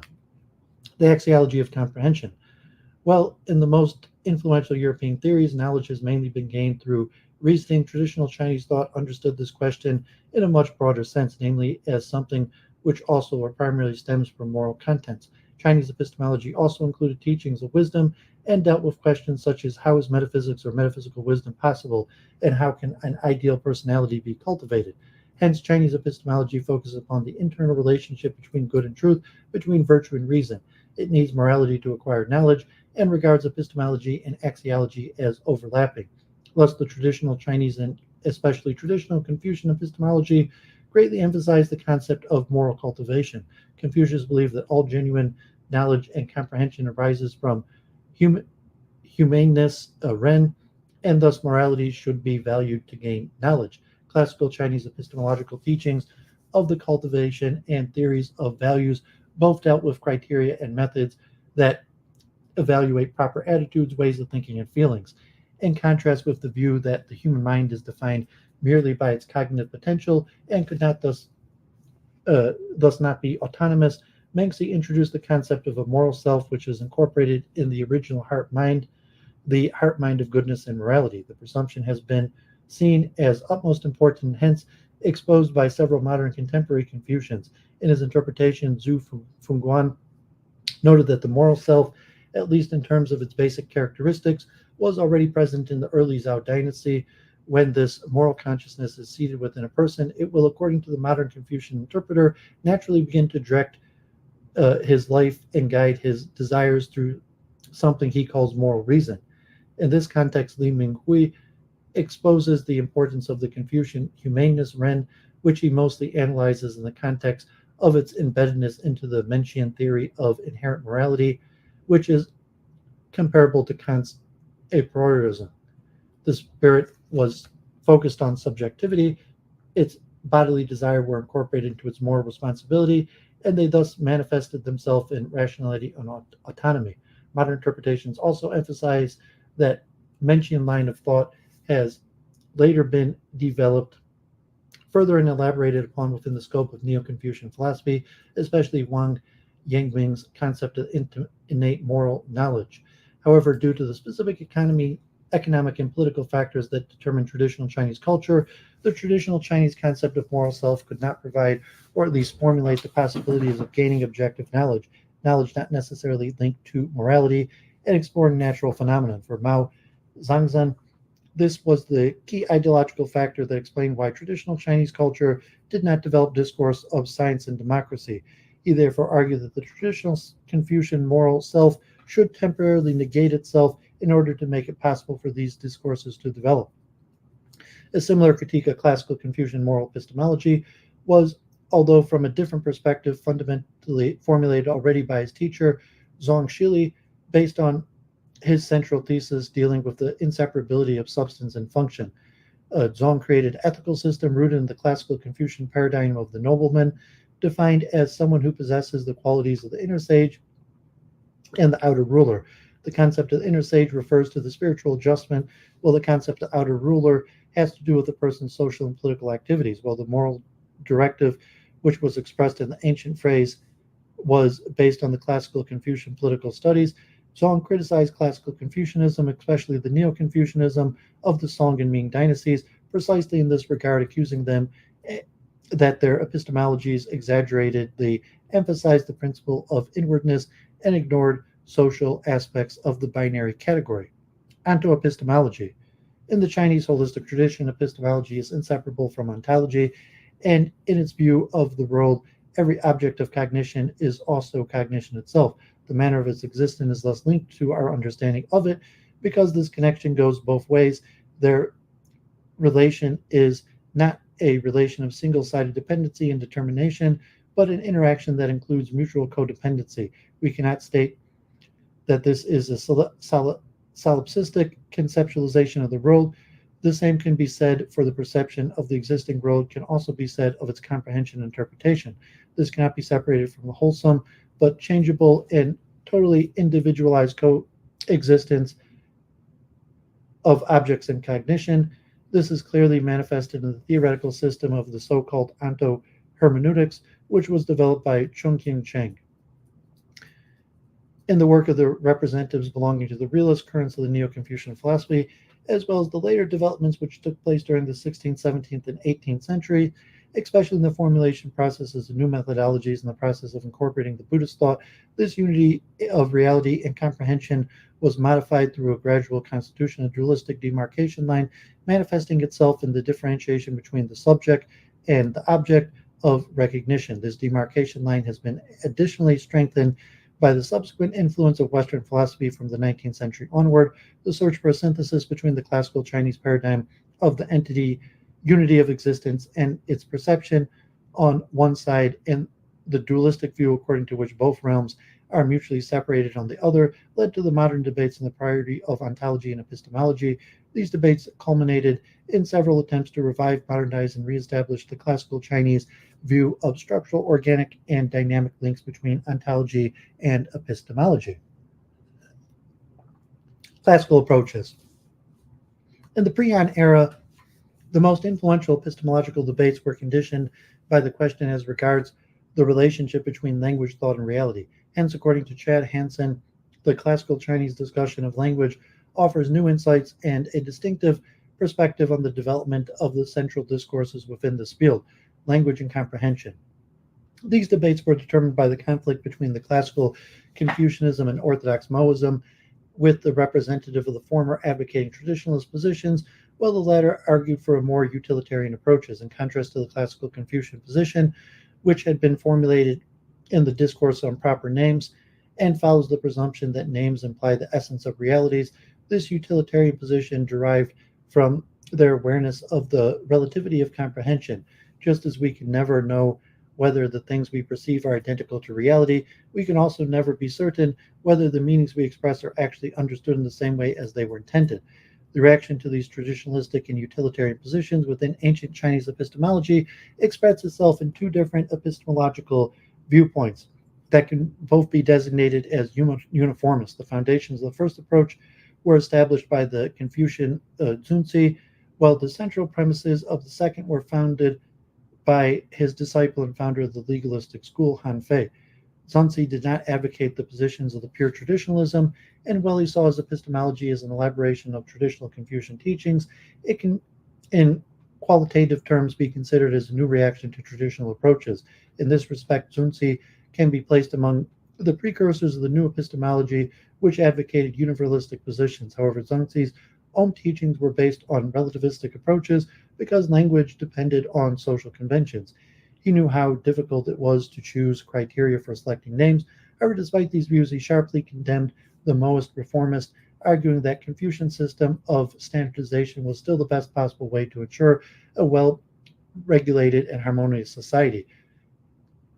Contrary to the Confucian analytics, he did not believe in the primary mission of this same idea of some ideal language which incorporated the essences of existing realities, but considered names and linguistic concepts as merely arbitrary means for expressing concrete objective social realities. Despite this fundamental difference, for purely pragmatic reasons, he continued to advocate the Confucian discourse on proper names, for he was convinced that names means also transmitted values, thus serving the social order, and therefore he had to be adequately standardized. He also argued that the classification and categorization of names were not necessarily as difficult as it first appeared, for the human senses perceived different realities in a structurally similar way. This physiologically conditioned similarity therefore provided a basis for the formation of common linguistic conventions. These standardized agreements made a functioning social coordination, including the connection between human acts and moral postulates, possible.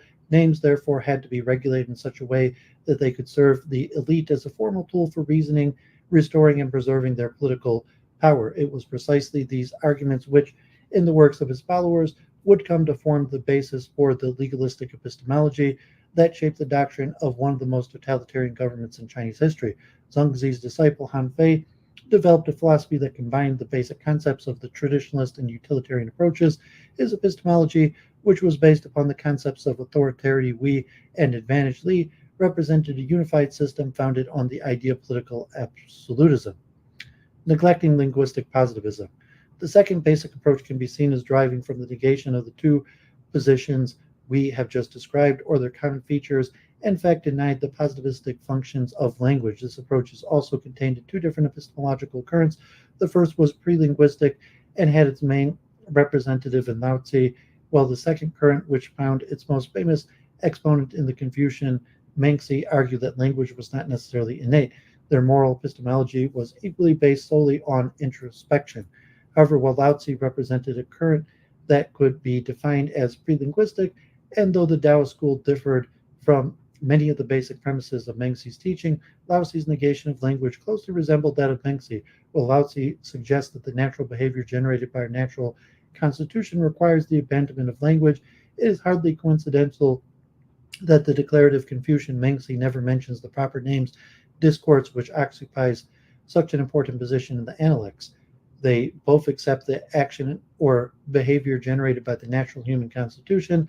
Although they disagree on how rich and extensive these natural dispositions are, both scholars share the common belief that behavior should primarily be guided through their use. While Lao Tzu's Tao cannot be contained or described within any kind of linguistic structure, it still represents the basic cosmic and moral force creating and emanating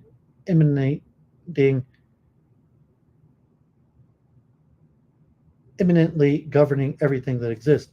He viewed knowledge in the sense of learning virtues as a kind of social pressure which impeded our natural spontaneity.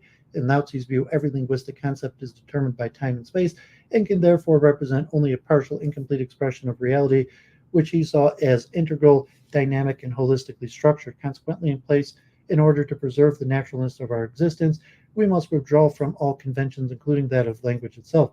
Lao-Tzu thus sought a radically different process of comprehension, one of non-linguistic introspection.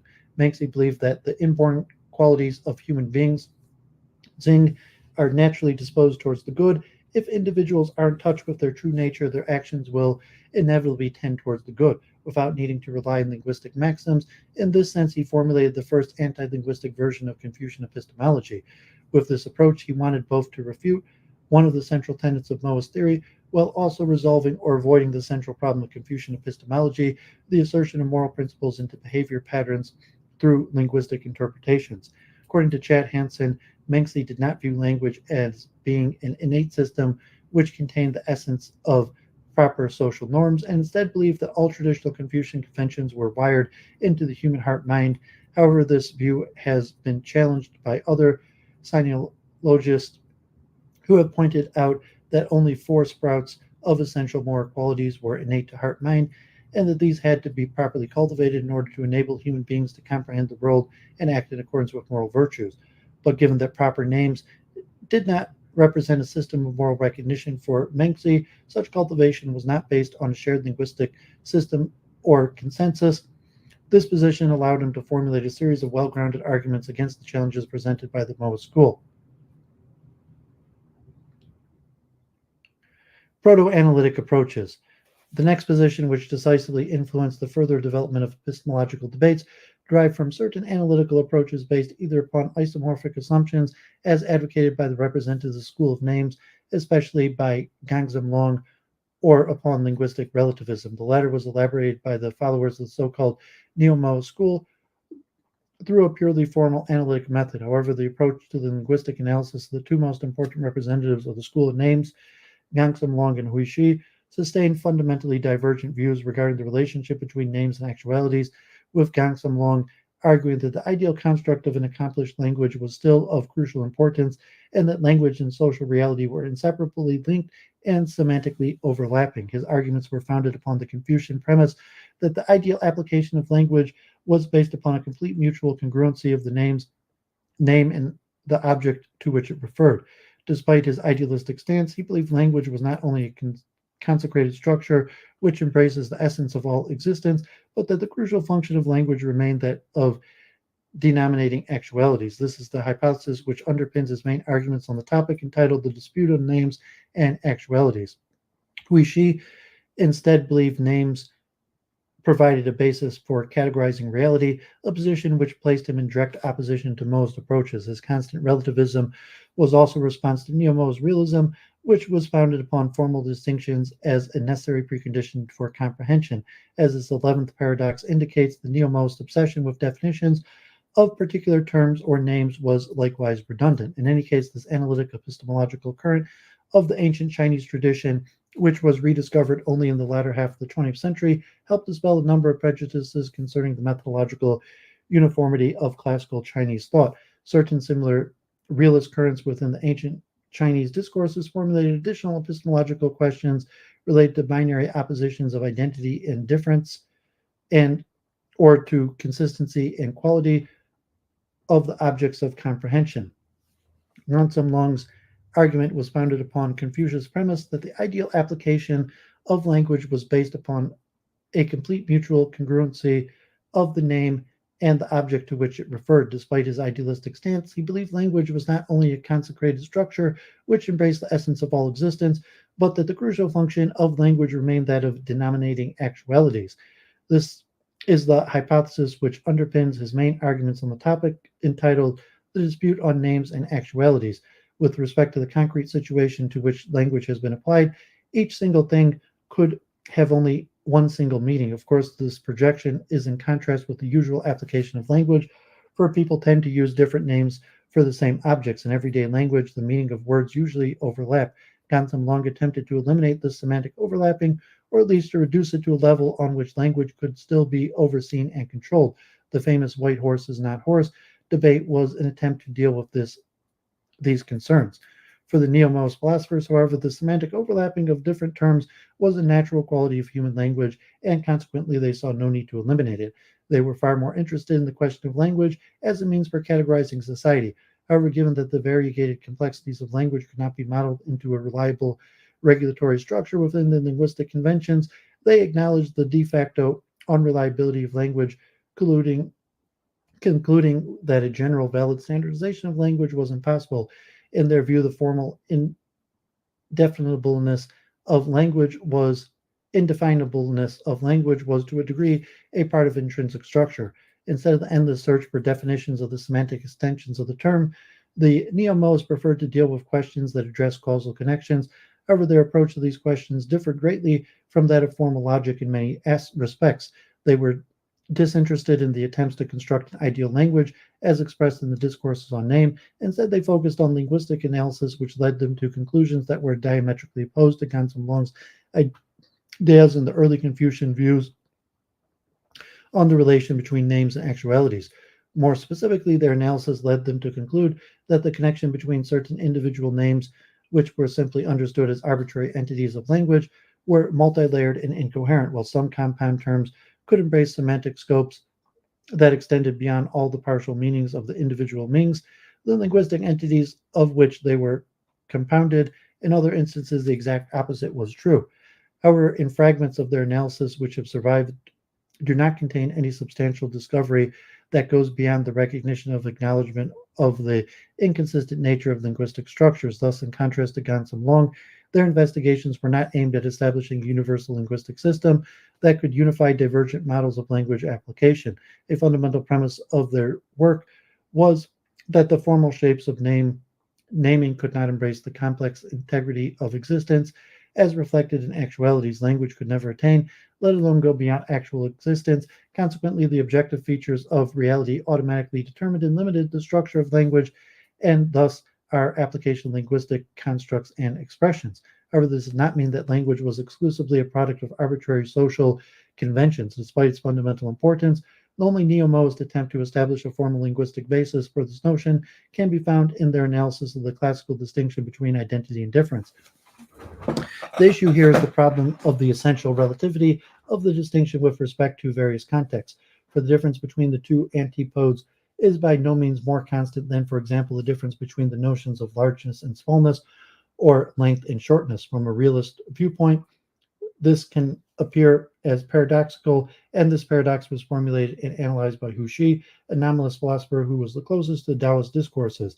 By means of his apparently paradoxical superstition, Hu Shi attempted to situate the problem of identity and difference within the context of holistic relativity, though his exposition of contradictions, by which he showed the limitations of the semantic extensions of certain attributes, he wished to demonstrate the relativity of time and space as expressed in the names applied in different contexts. One of the most significant contributions to the classical epistemology of linguistic analysis can be found in his comment on the general problem of identity and difference, which, as we have seen, the representatives of neo-Moist school were unable to develop to a concise conclusion.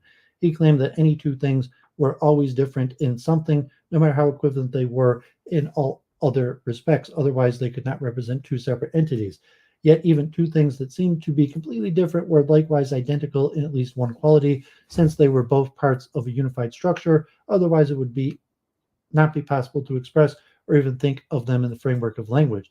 Hu Shi's constant relativism was, of course, a response to the neo-Moist realism, which was founded upon formal distinctions in a necessary precondition for comprehension. As his 11th paradox indicates, the neo-Moist obsession with definitions was likewise redundant. His categorization of identity and difference, or of the radical relativity of objects, was thus based upon the impossibility of conceptual definitions of reality, since every linguistic comprehension was necessarily limited to a contextually determined meaning, which was incapable of embracing all dimensions of the objects of comprehension. Egalitarian epistemology. Although the neo-Mohists were never able to formulate an exhaustive response to Huxley's radical relativism, his contemporary Zhuangzi clearly found it to be an important stimulus for his own thought and was definitely influenced by him when elaborating his own epistemological system. Zhuangzi believed that because knowledge was infinite, the human capacity for comprehension was too limited to enable us to gain any true knowledge. Thus, he believed that comprehension is always something relative. As a result, we are lost in a labyrinth of real and false recognitions, but this apparently tragic situation is mitigated by the fact that we do not have to face it alone. We are always accompanied by other people who are just as blind as we are. All of us are busy dealing with questions of mastering our reality and thus with questions of the indefinite nature of our existence. Since we are determined by the limitations of our senses, we naturally tend to acknowledge the truth of these kinds of recognitions that happen to match our own value system. Ultimately, human subjectivity determines what should be regarded as true and universally valid knowledge. The apparent objectivity and independence of the human mind has repeatedly been proven to be false, illusory chimera, which only leads to self-deception. The quality, the features, and the extent of our perception are always determined by the actual conditions of our existence. Hence, our perception and the actions resulting from it are always dependent upon external factors, even though ultimately every form of dependence is actually a form of self-dependence. Of course, such dependence and determination are connected to our ignorance, to our incapacity to recognize our essence and the essence of our surroundings. Zhuangzi believed that acknowledging the relative nature of all existence was still not sufficient in order to define equivalence and distinctions. In each concrete case, the structure of our cognition enables us to identify at least one common or different quality, which then allows us to make a distinction no matter how atypical it might be. This position of radical relativism was common to both Huxley and Zhuangzi. They also shared a skepticism concerning the idea that the categorical mechanisms of identity and difference could provide an adequate basis for a universal, permanently valid standardization of concepts or names. Following the tradition of classical Taoism, Zhuangzi also believed in the inherent inexpressibility of the holistic essence of all beings. This led him to espouse the classical Taoist method of comprehension, introspection. Although he did not offer an instant solution to the eternal issues that form the heart of the philosophical discourse, he tried to create a new approach to the complex problem of human interactions. For him, the internalization of language is a process inherent to human nature, just like eating, drinking, and breathing, or anything else that conditions our survival. However, the uncertain connection between language and thought is not a one-way street. In fact, the communicative potential of language was trapped on the narrow footbridge between speaker and hearer, between transmitter and receiver. Therefore, Zhuangzi believed that language was inseparably connected to comprehension. In essence, they shared the same qualities. As a result, all linguistically determined boundaries with holistically structured reality are in fact false, since language cannot express itself. Just like Tao in its original function of the fundamental, all-embracing essence of all beings, and just like our recognition of the original path, language itself is also absolute in the sense of the unity of all relative contradictions of which it is composed. Zhuangzi showed little interest in the problems that occupied the majority of philosophers of his time, problems of connecting different individual minds into one comprehensive unity. He evidently believed that the problem of intersubjectivity were not imposed upon us from outside. Rather, he saw them as resulting from our being trapped in patterns of socially determined ambitions. We could never master our destinies by forceful interventions into the integrity of everything that exists, neither by artificial and false distinctions, nor by absolute valuations. The reason for this was that human existence was not subordinated to any external higher powers that could be controlled through comprehension. In such an egalitarian epistemology, each type of understanding is equally possible. Zhuangzi's correlativity does not provide an absolute perspective that could overrule the judgments or valuations of any method of comprehension.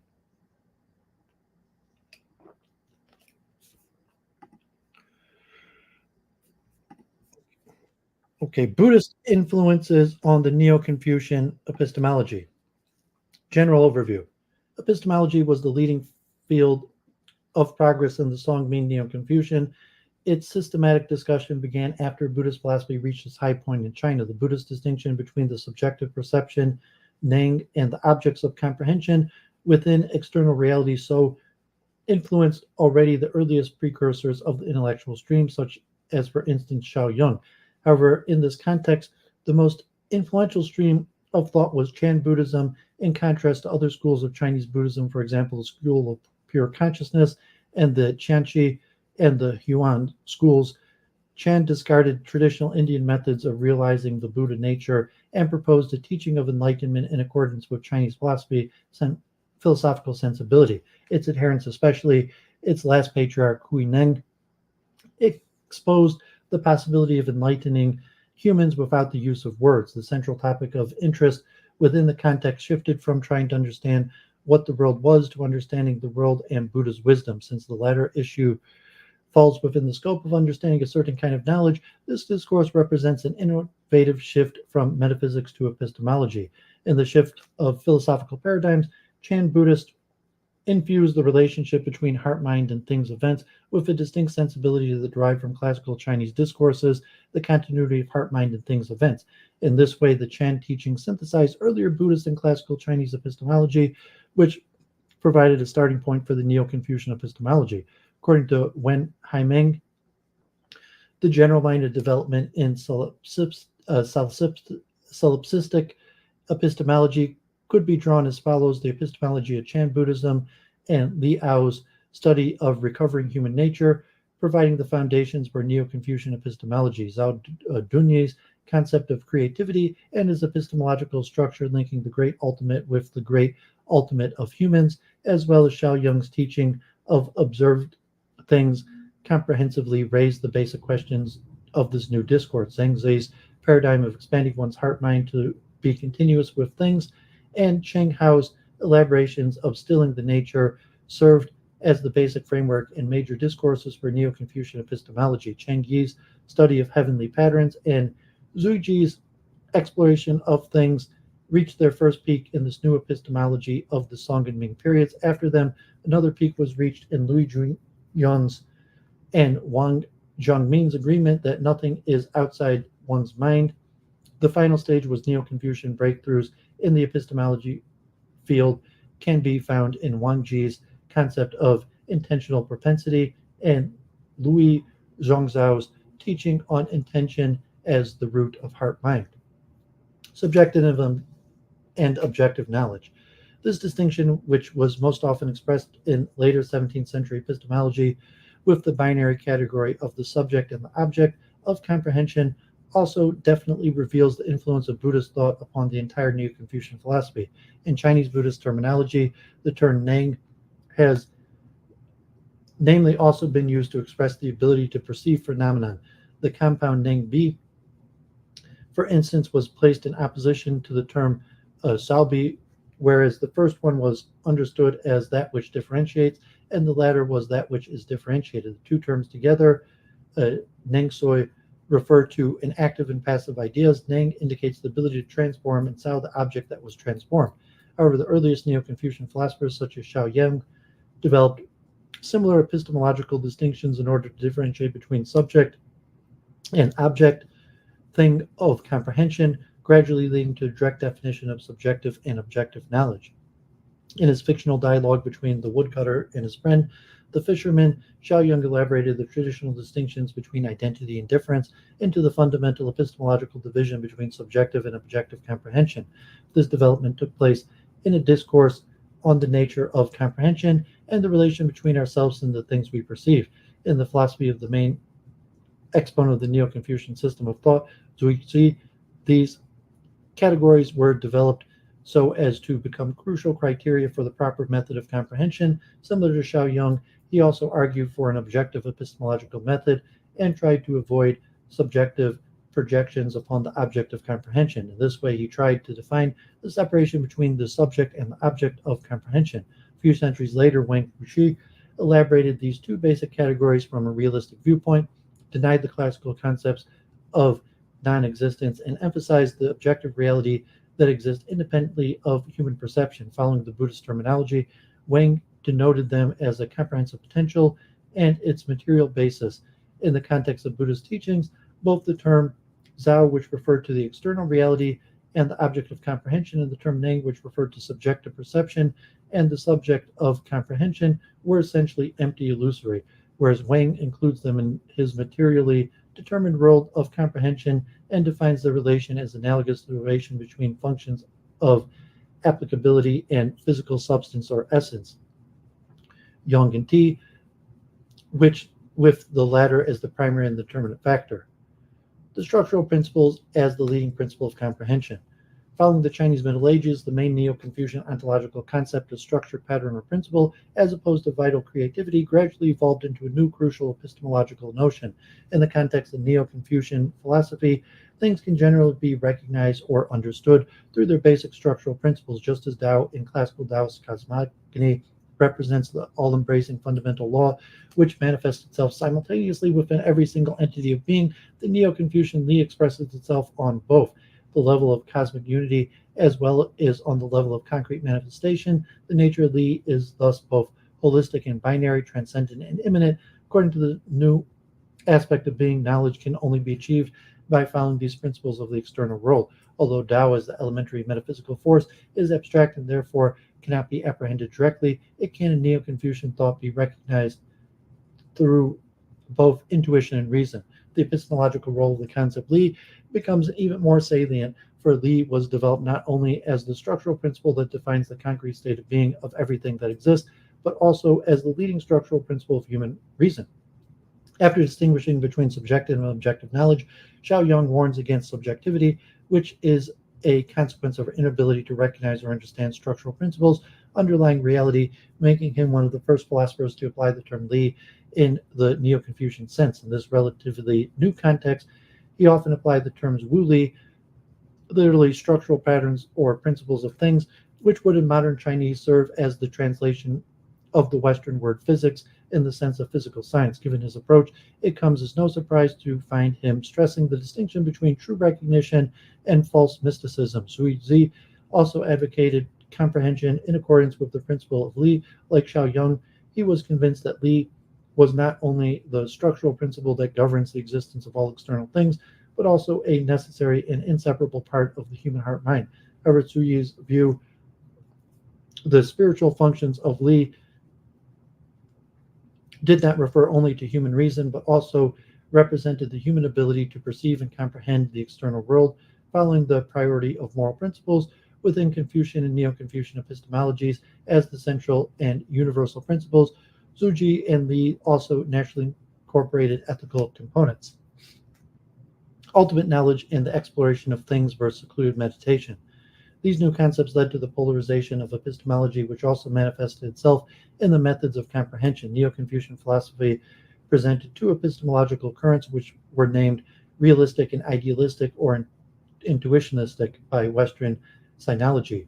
Both were based on different portions of the Book of Rituals, which is part of the classic Confucian canon. The epistemology of the realistic current followed the paradigms of the Great Learning, which postulates the exploration of things for the purpose of attaining ultimate knowledge. These approaches were previously advocated by Han Yu, a precursor of Neo-Confucianism, and by most of the above-mentioned Neo-Confucians such as Zhao Dunyu, Cheng Yi, and especially Zhu Zi. However, in Zhu Zi's understanding, the exploration of things was not limited to the process of investigation. In order to explore a thing, one should exhaustively recognize all of its qualities. For him, exploring things and attaining ultimate knowledge form a unity. The idealistic and intuitive studies of knowledge of Neo-Confucian epistemology was derived primarily from the doctrine of the mean and sought to achieve recognition of reality based upon the practice of secluded meditation or concentration. The main Neo-Confucian exponents of this epistemological current were Li Ao and Cheng Hao. According to him, the indeterminable cosmic force Tao represented the only true base of comprehension. The main goal of the introspection in the sense of secluded meditation was thus to understand Tao, innate knowledge.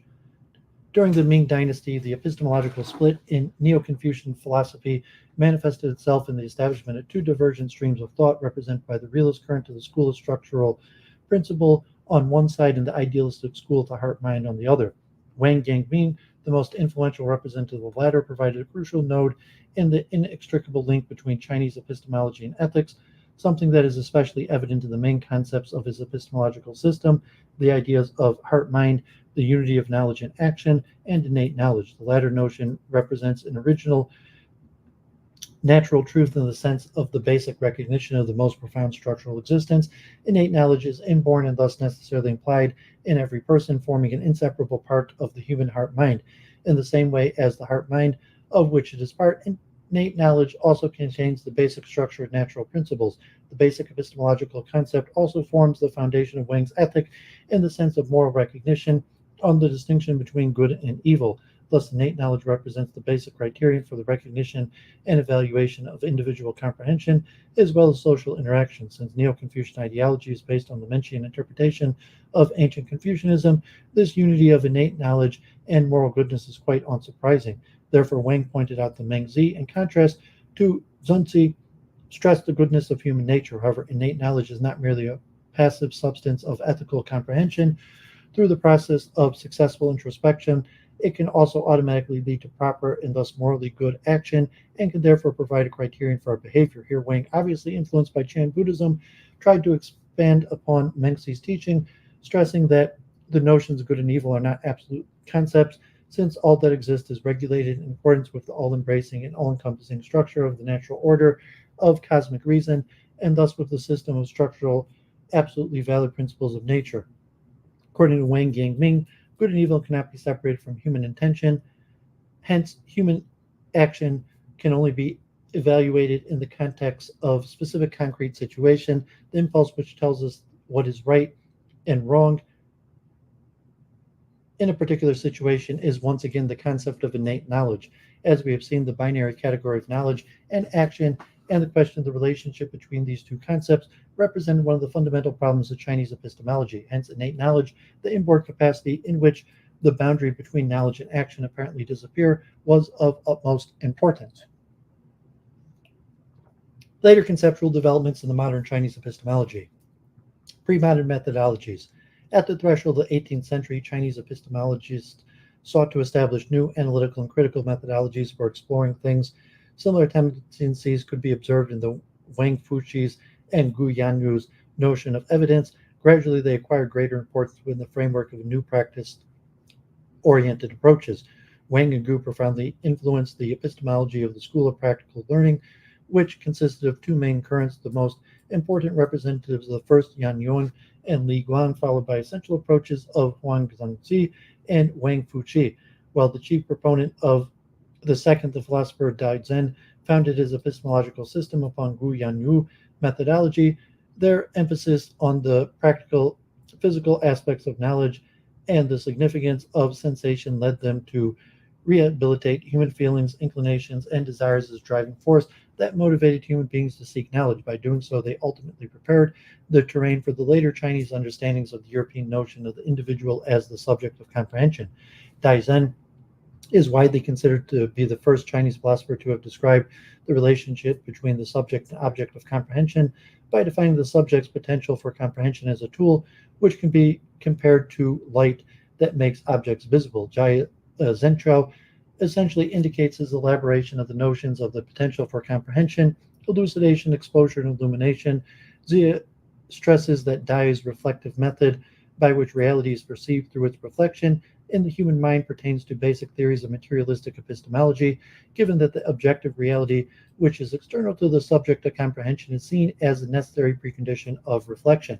At this point, we should mention China's first encounter with Western thought, which slowly began to seep into the Middle Kingdom at the time.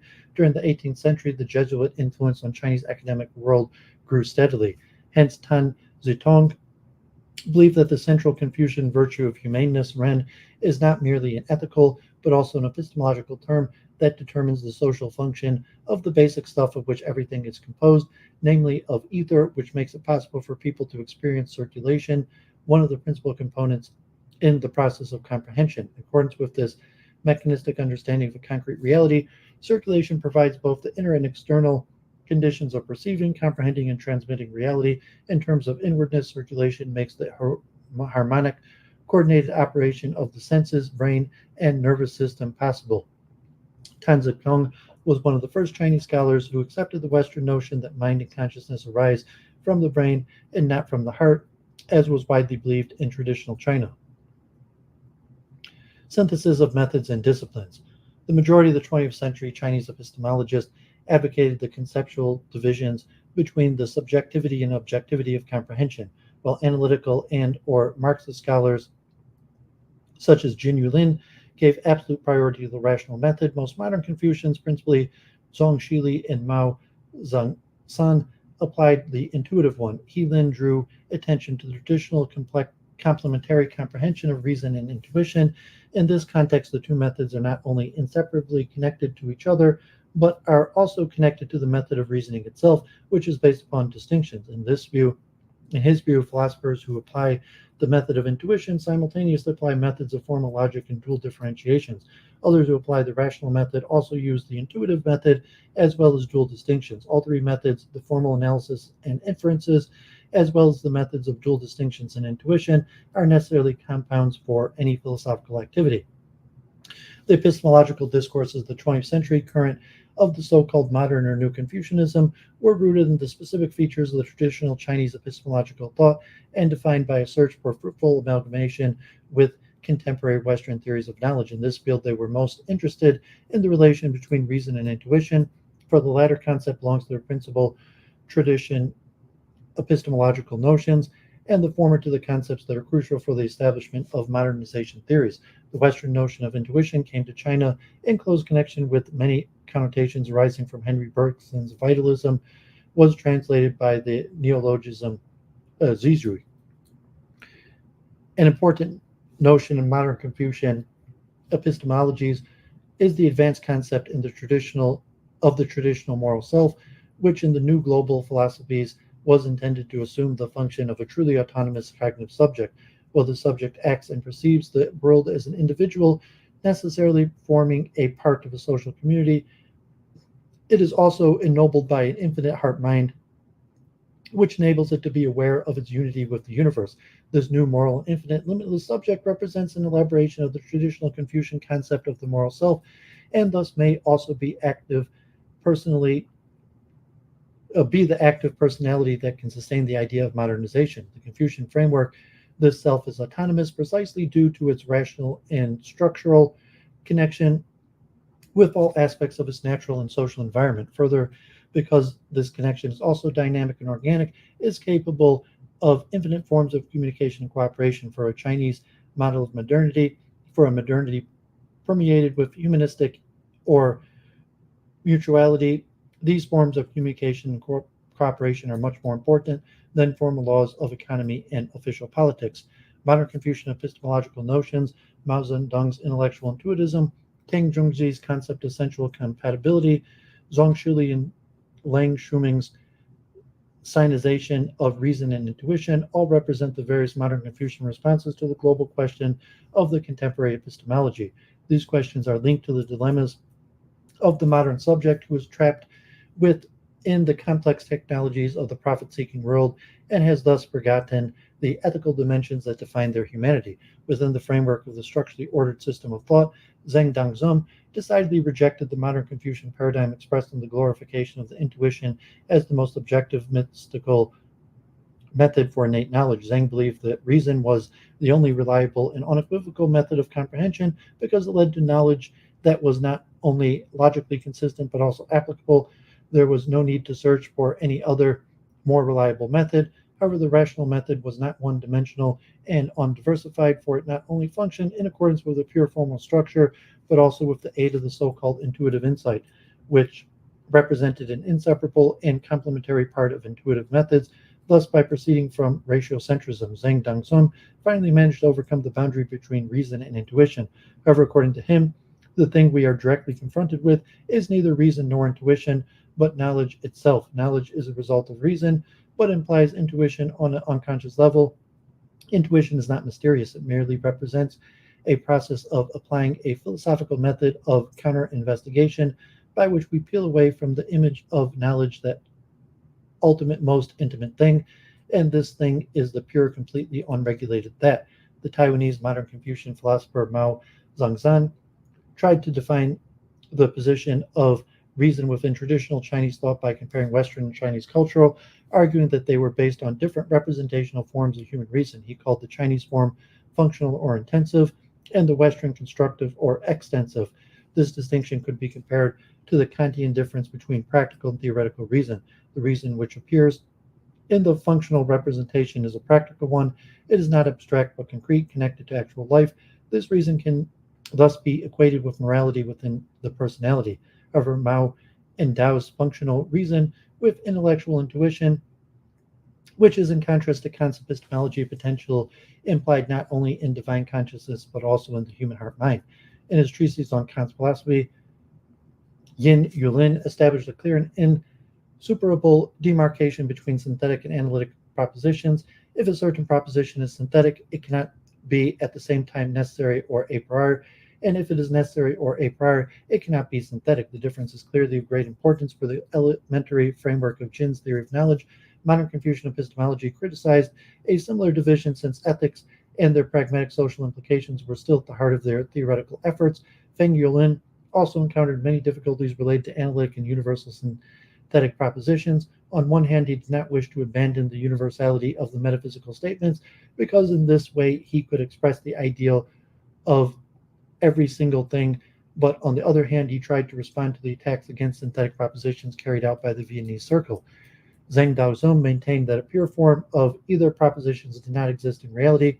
The absence of distinctions between analytic and synthetic propositions implies the abolition of the demarcation between posterior experience and a priori knowledge, and consequently between metaphysics and the natural sciences. Most Chinese scholars from the latter half of the 20th century, argued that the reason for this demarcation was to be found in the fact that metaphysics only referred to the former regulation of experiences, while science also explained their contents.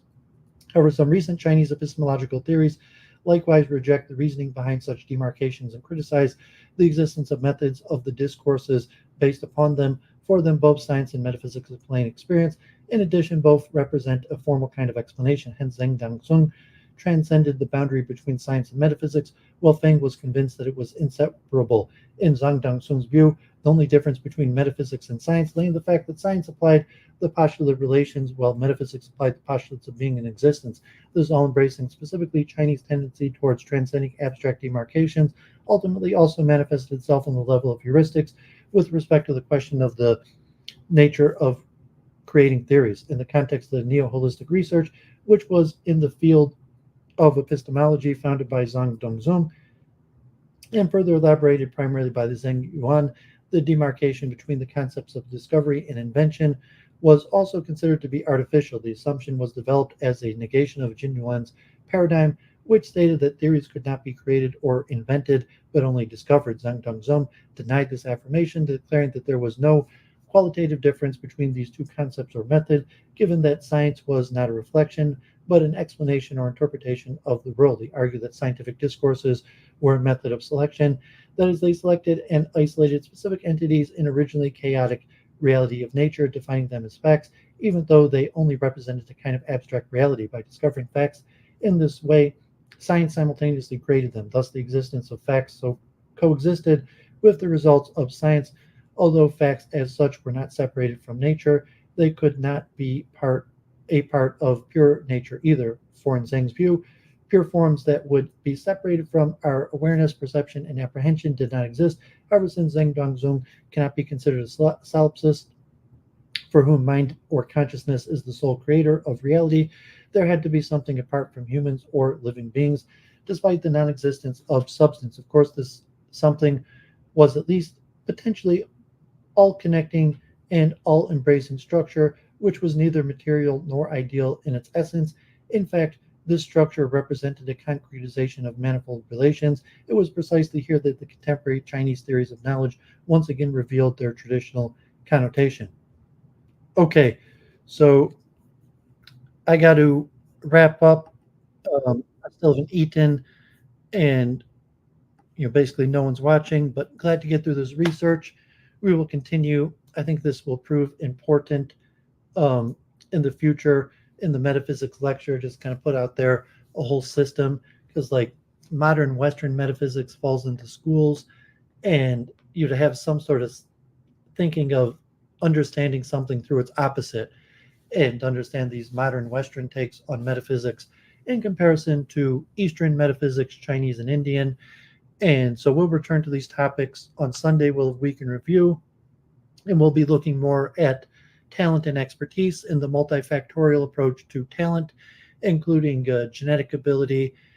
And hopefully next week or the week after, we'll return to the portraits and metaphysics series. And I plan on looking next at pragmatism, American pragmatism, the main philosophy of America. So God bless. Signing off. Best wishes, and we'll see you Sunday, Week in Review.